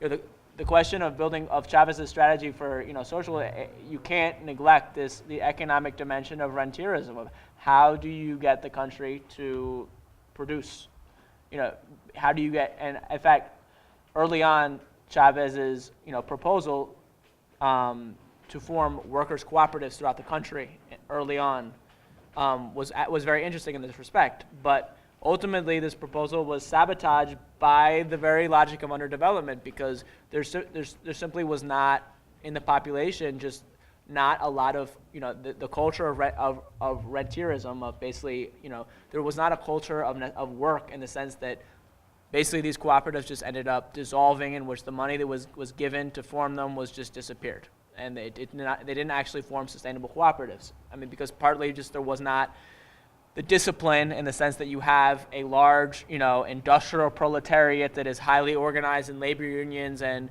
can manage can take over industry and manage it. Like, yes, you have key cases of that happening, and that's important. We have to highlight that, as I pointed out with the Kimberly-Clark factory, or like the workers in the Venezuelan state milk companies and dairy companies' resistance against right-wing attacks in the past few weeks. Like, these are examples of working-class militancy in Venezuela. But the question in Venezuela is, how do you transition to socialism?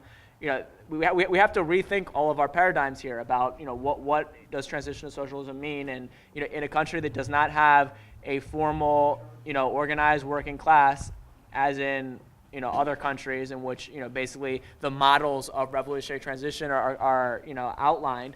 How do you do it? How do you face the problem when you have 40% of the workers who are in the formal sector? How do you create productive opportunities for, how do you basically guarantee food security? Basically they've created this youth program. It's called Plan Chamba Juvenil, like youth work program, in which they're trying to bring the youth into the countryside and do agriculture. That's one proposal. So I guess the question of reform or revolution, I obviously I don't know if it's so clear. I think that it's clear in a sense that yes, you have to resist the reformist efforts that wish to restore bourgeois hegemony, but in the sense that you can't. In Venezuela, there's no easy solutions. I mean, this is a extremely poor country, which the income just collapsed over the past few years. There's very few productive apparatuses.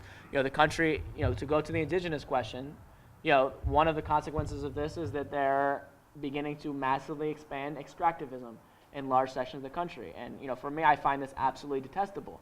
In the near the Amazon, in Bolivar State, a 112,000 kilometer stretch has been designated the mining arc, and which is being opened up to a handful of transnational companies under terms that have not been made public to engage in open pit mining, which is going to be ecologically catastrophic.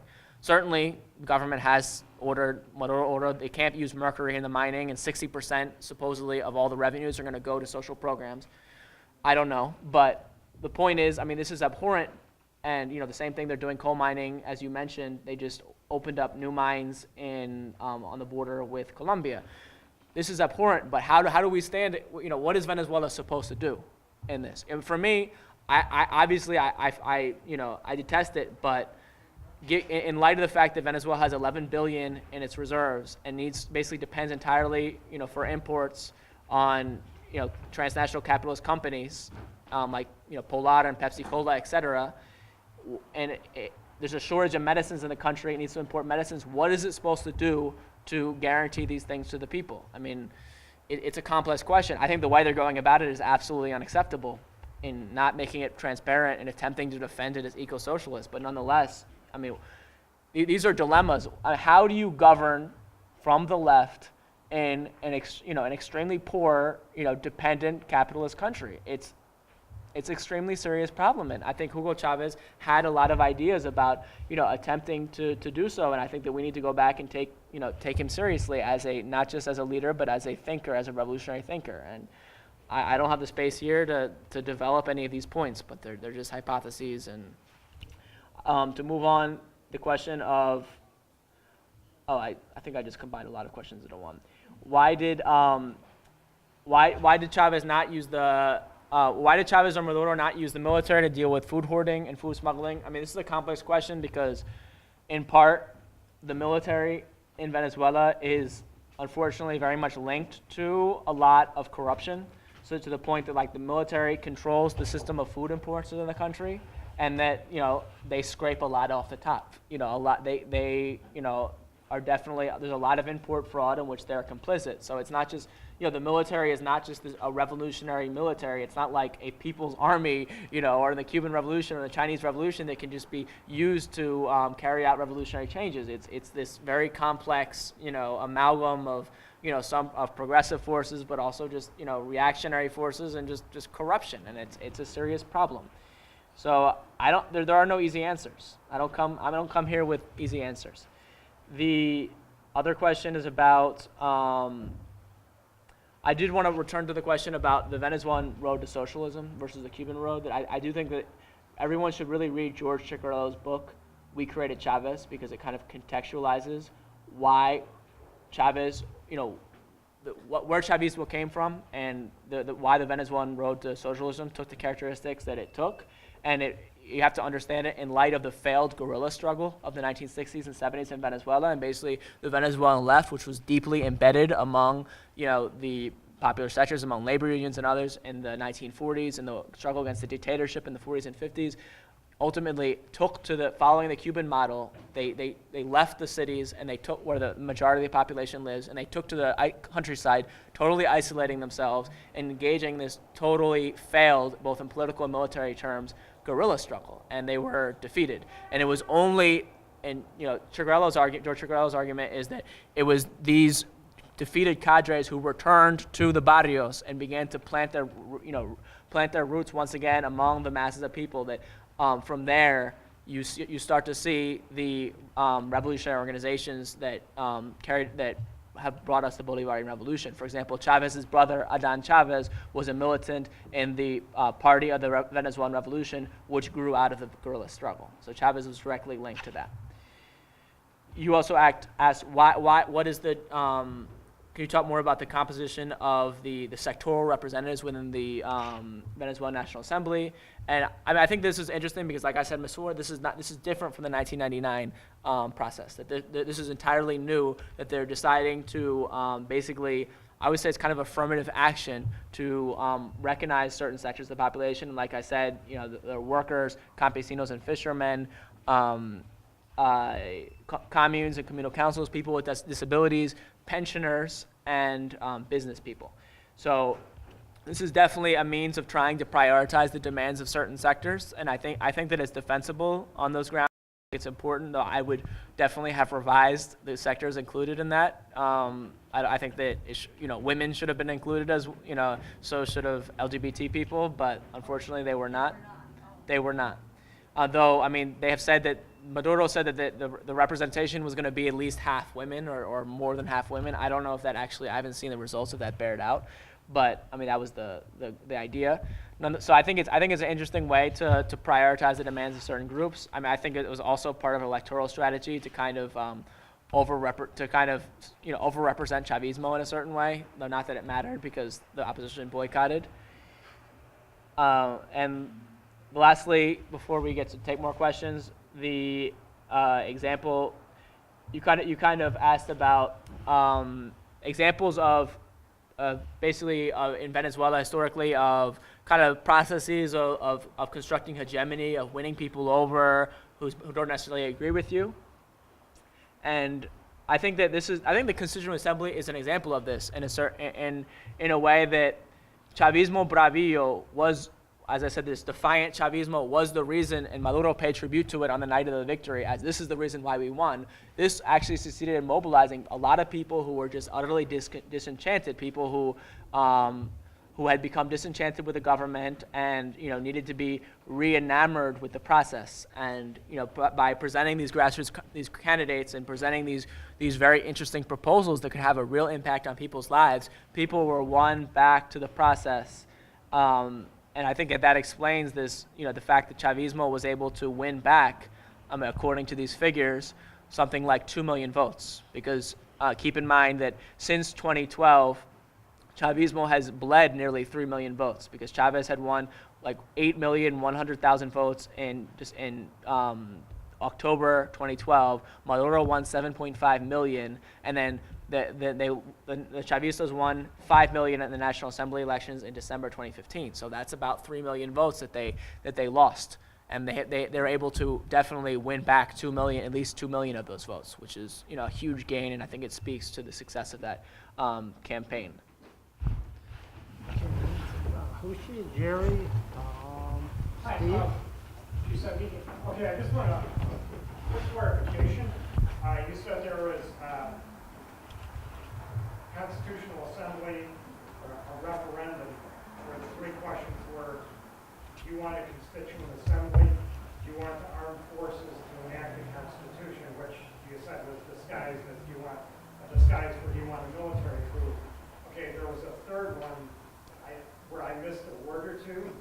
Okay, not only, well, I'd like to have you just fill me in on I got you. wording it all, but mainly my question is, was that a binding referendum or not? Oh, Three-part got you. referendum. Steve? Just want to say thanks so much for your very frank and astute analysis. Thank you.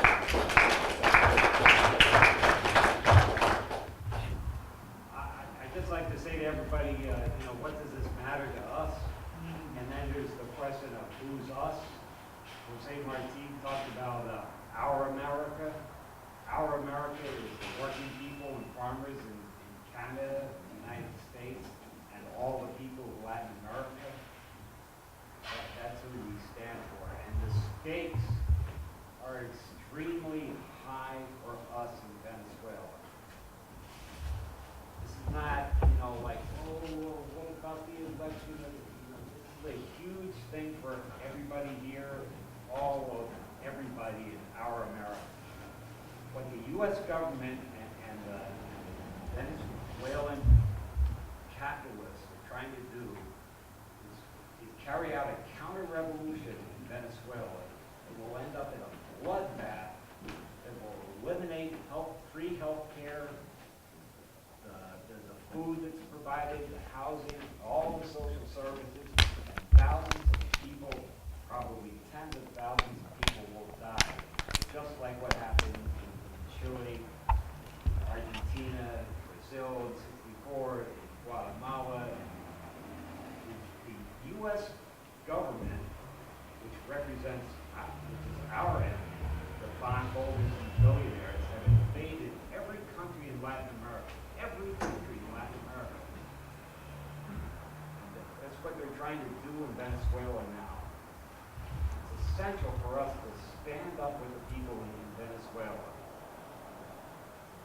to defend them against what the U.S. government is trying to carry out. Last thing, I was lucky enough to be in Cuba during May Day. The main slogan was a big banner. It was about 2 blocks wide, carried by, there were 800,000 people anyway. The banner was our unity, our strength lies in our unity. That's the main thing. That's what I hope. Thank you.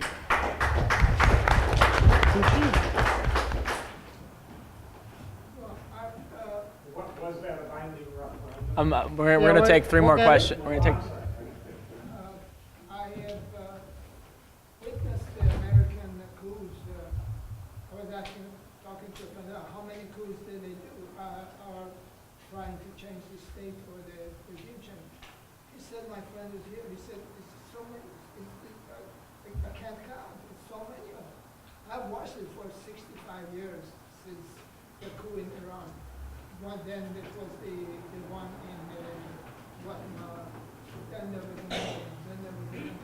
but more than 64, I guess, I think it was even more attempt, and besides the Gladio in the ex-Soviet domain. What happened, what I saw in Cuba, that I thought about it, what keeps Cuba government so strong and so almost immune to all these things, so close to the imperium? They do what they do. They always do. You have to expect the worst from them all the time. You can't blame them for doing that. There is the nature of imperialism. Why do you call it imperialism? Because that's their nature. Exactly. Look at what the Belgians did in Africa. What the Brits did in Africa. Look at this thing. This is the nature of imperialism. You can't expect them to act. What we do is what we should be concerned. What we saw was the committees in defense of the revolution. I thought that was really a major thing. Some people call it militia, but that's not only military. It's all much more than military. And what my question is, what they, I heard several years ago was that in Venezuela they're trying to build a militia. That 200,000 Kalashnikovs they bought from Russia and so on and so on. And there was some activity and to do that. What happened to it? And did they make it? I'm not talking about just the military, but it all depends on the, because these people live in the hood, they see the people, they can influence locally and in a larger scale nationally about the stability of the system and so on. And what happened to them? Are they still building it? Are they just Let me see, is there any other? What? Okay. Two more? Okay, go. Yeah. So hi, my name is Edmund. I'm from Anaheim, Chicago. I'm part of the National Democratic Struggle, or the liberation struggle in the Philippines. I'm organizing here with our compatriots here in the U.S. So we're trying to understand the situation in Venezuela, right? We've gone to a couple of different events that Stan has hosted, and like trying to understand the socialist construction in Venezuela, and how we in the Philippines can understand the general concepts, but like have our particularities in our struggle here in the Philippines because of the differences in like the guerrilla struggle in the Philippines with the New People's Army.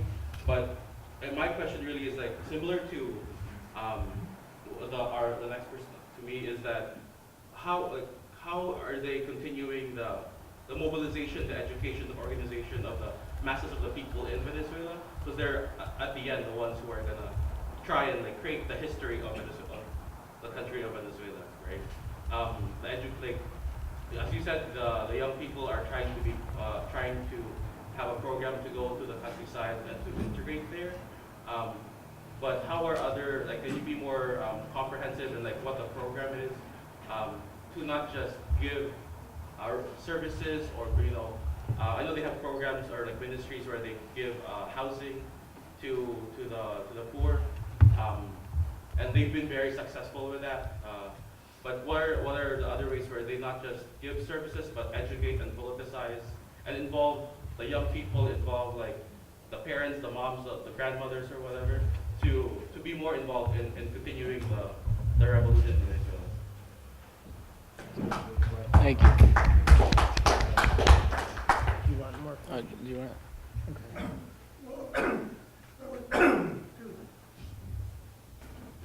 I just wanted to point out that maybe it will be in the future, of course, interesting to see that the society in Venezuela cannot be compared, for example, with the society in the United States, that's for sure.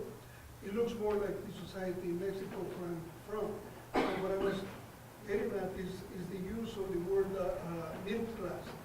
I know exactly what you mean, but in the United States, that could mean something else, something different.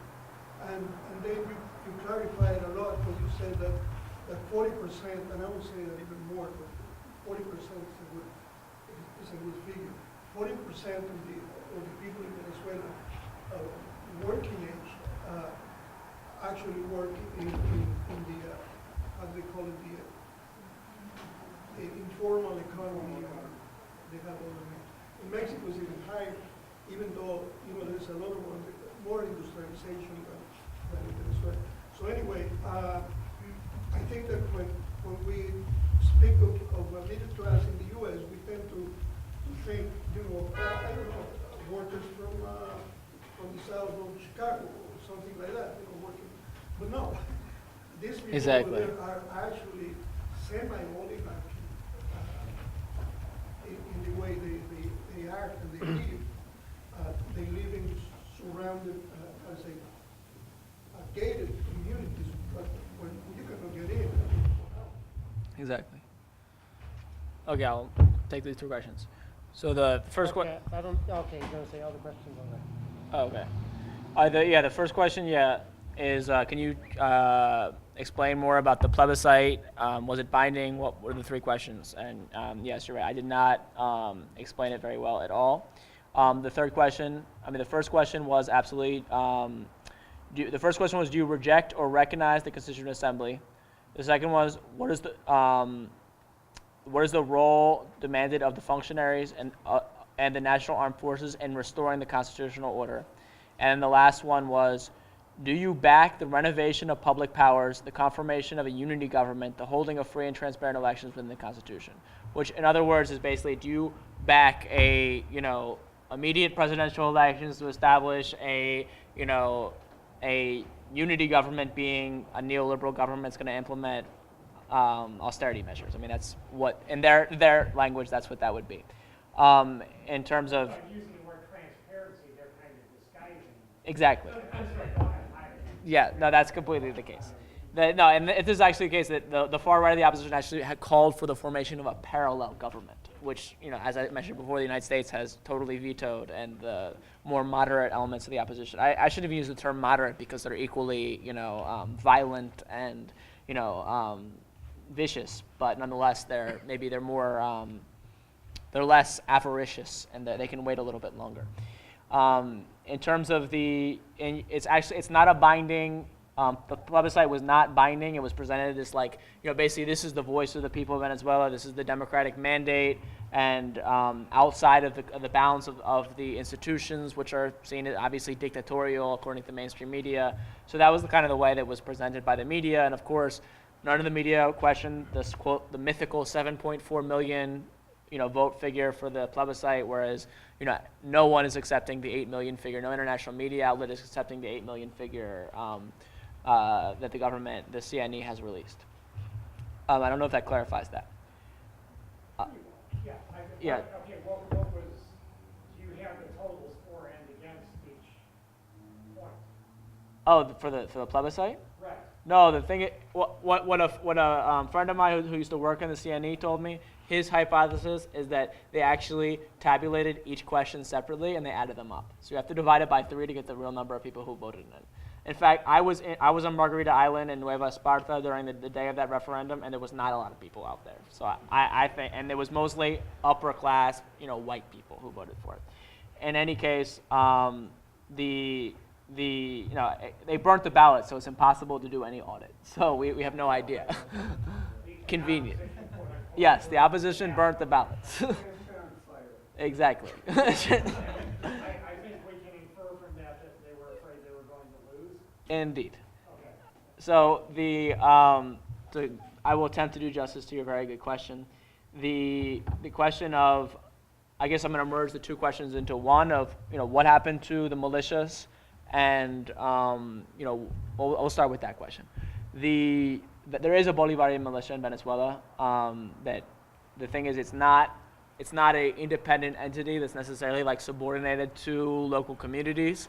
It is integrated within the existing military structure. So, I mean, it's ultimately under the purview of the Ministry of Defense in that sense, but nonetheless, it still exists. And I mean, you can go anywhere you go in Caracas and you can see these, volunteers, and, they're very proud and they have their uniforms, and many of them are just older people who have gone through the training because they feel, this is the opportunity for them to, defend the process. So, I mean, I think that, that should be clearly the popular militia is, one of the opposition has decried this, and the media has decried this. Oh, these, Maduro's armed enforcers, these militia, these goon squads that are throughout the country, and I mean that's really not. I mean they don't even participate in any kind of law enforcement or any way. They just are there in the case that there would be any kind of subversive activity. In the case that, I don't know, the United States were to intervene in a serious way, or you'd actually see a real attempt by the opposition to take power by force, I mean, the idea is these could be counted upon to defend their communities. Though I think what is more interesting is the popular defense committees that are beginning to emerge in places like Barinas. That you saw a convoy of these. Within these, Barinas has been the scene of intense opposition violence, particularly in May. And you're beginning to see among the communes there and among the popular organizations, they're beginning to arm themselves and engage in kind of these convoys to basically show their strength in the face of the right-wing terror. So that's definitely interesting. I wouldn't say that it's generalized, but it's like what I said with the increasing worker militancy in some areas. It's not generalized, but there are promising signs. What is also should be taken into account that there's the other favorite trope of the international media, which are the feared colectivos, which are, so according to the media, are these goon squads from the government who go around on motorcycles killing people, killing protesters. And in reality, colectivos in many cases are armed revolutionary organizations within barrios like 23 de Enero in Caracas, which is a historically revolutionary neighborhood, which basically they have paramilitary structures, but they're often they're revolutionary collectives. They have an armed wing, but they're also, for example, in the case of Alexis Vives, which is like a national political organization, but they have an armed wing within this one neighborhood, 23 de Enero, but they also have a commune. So they have bakeries, they have different productive entities that are operating within that, and they fielded candidates in the National Constituent Assembly.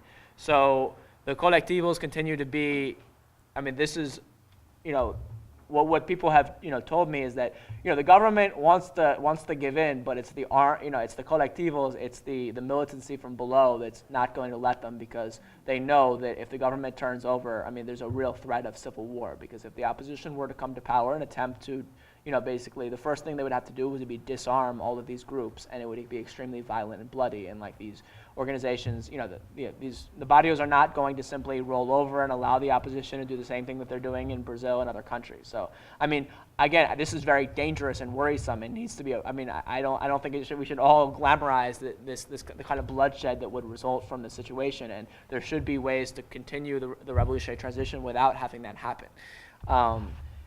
So, I guess to move on to your question about how are people organizing, how are the masses of people, or how is the government playing a role in continuing to organize the masses of people? I think that it should be pointed out that the missions largely, we have to give a very quickly, the missions began as kind of grassroots, informal, ad hoc solutions to these problems. So, and they were largely on the initiative of the grassroots. And for example, the Cuban doctors, when they came to Venezuela, they originally stayed in the houses of just ordinary Venezuelans. They were integrated with the community. They provide health care. You had committees of water and all kinds of different popular organization. That there was a absolute effervescence of popular organization in those early years. And as is in many cases with most revolutions, this kind of organization kind of dies down, and ultimately sometimes gets institutionalized and bureaucratized. And these missions have largely been bureaucratized, in which they're not the kinds of instances of grassroots democracy that they were before. They're largely government institutions that carry out services, sometimes efficiently, a lot of the time not efficiently. So that's kind of the problem that is facing the revolution to this point from the government, that you have seen this process of bureaucratic corrosion that has made, as I said in the beginning, this distance between the high levels of the government, the upper echelons of the government and the party and the mass of people has become so great that they literally they have not gone to the barrios in a very long time. They have not, Chavez in Strike on the Helm, in his final speech, he said, and it would be great, you ministers should go spend a few nights in a barrio. Why aren't you doing this? Why have you disconnected yourself from the people? And he chastised them, in a very harsh way about that. So there clearly is this, this extreme gap that needs to be overcome, and it remains to be seen if that can be done within the context of the Socialist Party, which is itself was born a deformity. It was born a monstrosity because it was the leadership of the party. They basically made all the leaders of all the existing public officials, the governors, there were many cases just, opportunists, they made them leaders of the party just for being in the government. So, basically you have the worst kind of situation. In revolutionary Russia, the party, basically the leaders of the party became the bureaucrats that basically managed the state capitalism in Russia. Here in Venezuela, you had the bureaucrats who became the leaders of the party. So it was a very unfortunate situation. So I don't really see the PSUV as necessarily being a revolutionary instrument. And I think the vast majority of the Venezuelan left does not really see the PSUV as being a revolutionary party in any way. It's a pluri-class party, and it's very mildly reformist. Though what is interesting is the self-organization that is happening is, I think in one key instance, are the communes. The communes are basically, in 2006, Chavez signed a law to create, the National Assembly approved a law which Chavez signed to create communal councils, in which basically there are organs of grassroots democracy in which citizens can come together, they elect a certain, spokespeople, not representative spokespeople, who can decide on municipal matters, and they have, legal authority to approve a whole lot of different things. And they actually can receive money from the government to carry out different projects. So basically a conglomerate of these communal councils forms a commune. And the idea is that Chavez's vision of the communal state is that these kinds of popular organs of grassroots power, that they not only exercise political and administrative power, but also are develop economic socially in Venezuela. There's called socially run enterprises, socially productive enterprises. So they're basically owned by the commune. They're either cooperatives or they're owned directly by the community, and they produce in places like Barinas, in places like Merida, and places like Lara State. You actually have cheese production and cattle production, and a lot of interesting things going on. But you also have fascinating self-organization that's going there, and really this is the project. Chavez's vision of the communal state is that these organs of self-government are going to subsume the existing bourgeois state apparatus and be able to govern themselves. And I mean, obviously we're a very long way from that, and the capacity of these institutions is very limited still, but nonetheless this is, and I mean, George Ciccarello Mayer has a book, Building the Commune, which I think is a great introduction to all this process. And I mean, this is really, I think, the horizon, the emancipatory horizon in Venezuela, that you can really build the commune as a institution that can replace the bourgeois state and continue the struggle for socialism. So that's one dimension of that. Lastly, to refer to, I think you're absolutely right. When I use the term middle class, I'm using it in a Venezuelan context and not a U.S. context. We have to understand, well, class, as in the United States, but particularly in Venezuela, not America, is a profoundly racialized term. So that in Venezuela, the middle class, the upper middle class, is largely segregated from the population. They live in basically apartment complexes that often are gated communities. Whereas they tend to be whiter. They tend to often be of European stock, European immigrants, Portuguese, Italians who immigrated in the 1940s and 50s. They have a aspirational class ideology where they seek to ascend. They have nothing but contempt for the people the black and brown people who largely live in the barrios of Venezuela, which are the shanty towns where people construct their own homes, where they're overflowing. They're historically have not been access to services. Now, thanks to the revolution and many of these barrios, you actually do have electricity and Wi-Fi and appliances and gas and all kinds of things that you didn't have before. And that's an important indication for why the barrios have not risen up against the government. Because to be clear, if the barrios were to rise up, the government would fall tomorrow or tonight. There's no, I mean, as we saw in 2002, if the people decide to take to the streets, there's no government that can stay in power, especially in Venezuela. So this is an important distinction to clarify. I like it. Yeah, any more questions? Yeah, I've got one. Obama designated Venezuela as a national security threat to the United States.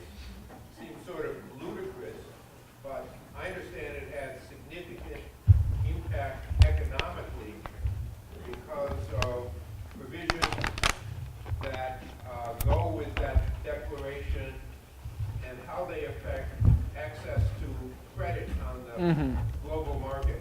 Can you address that and expand on it if it's a significant player in the crisis that currently is underway?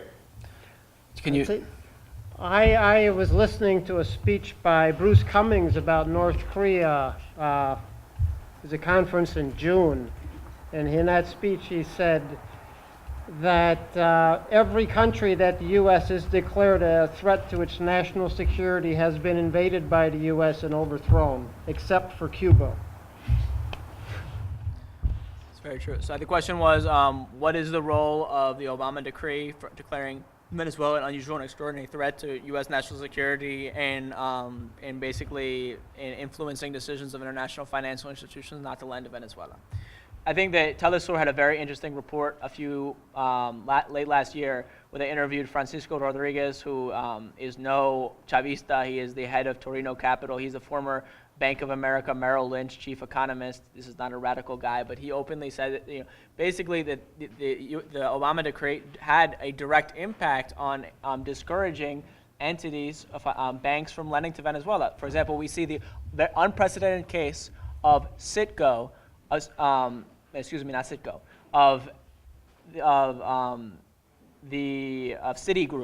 Citigroup was Venezuela's bond agent, which was charged with holding Venezuela's account through which it pays its bondholders. Citgo last summer not only resigned from its post, which you can do, but refused to continue to carry out its obligations, which is unprecedented. You don't do that in business when you have a contract and so that was, he cited that as an example of the fact that there's a financial embargo against Venezuela. There's a blockade, and this is going back to the question about the same thing we're seeing with the National Assembly head Julio Borges writing letters to international banks not to invest in Venezuela. That this is clearly deliberate, and part of it is deliberate, and as an attempt to strangle Venezuela, and part of it is just this rational economic activity that they're just responding to heightened risk, so they choose not to invest in Venezuela. The other key thing is, why are Venezuelan bonds? Why does Venezuela have so much trouble basically doing a bond swap, so it doesn't have to pay so much on its bond payments? Why are the risk rating on Venezuelan bonds so high when Venezuela is an oil producer that basically has never defaulted and pays back all of its loans over the past, or under Chavismo has paid all of its massive debt obligations? And this is clearly politically motivated, that Venezuelan bonds are being rated with extremely high risk as opposed to bonds in other countries.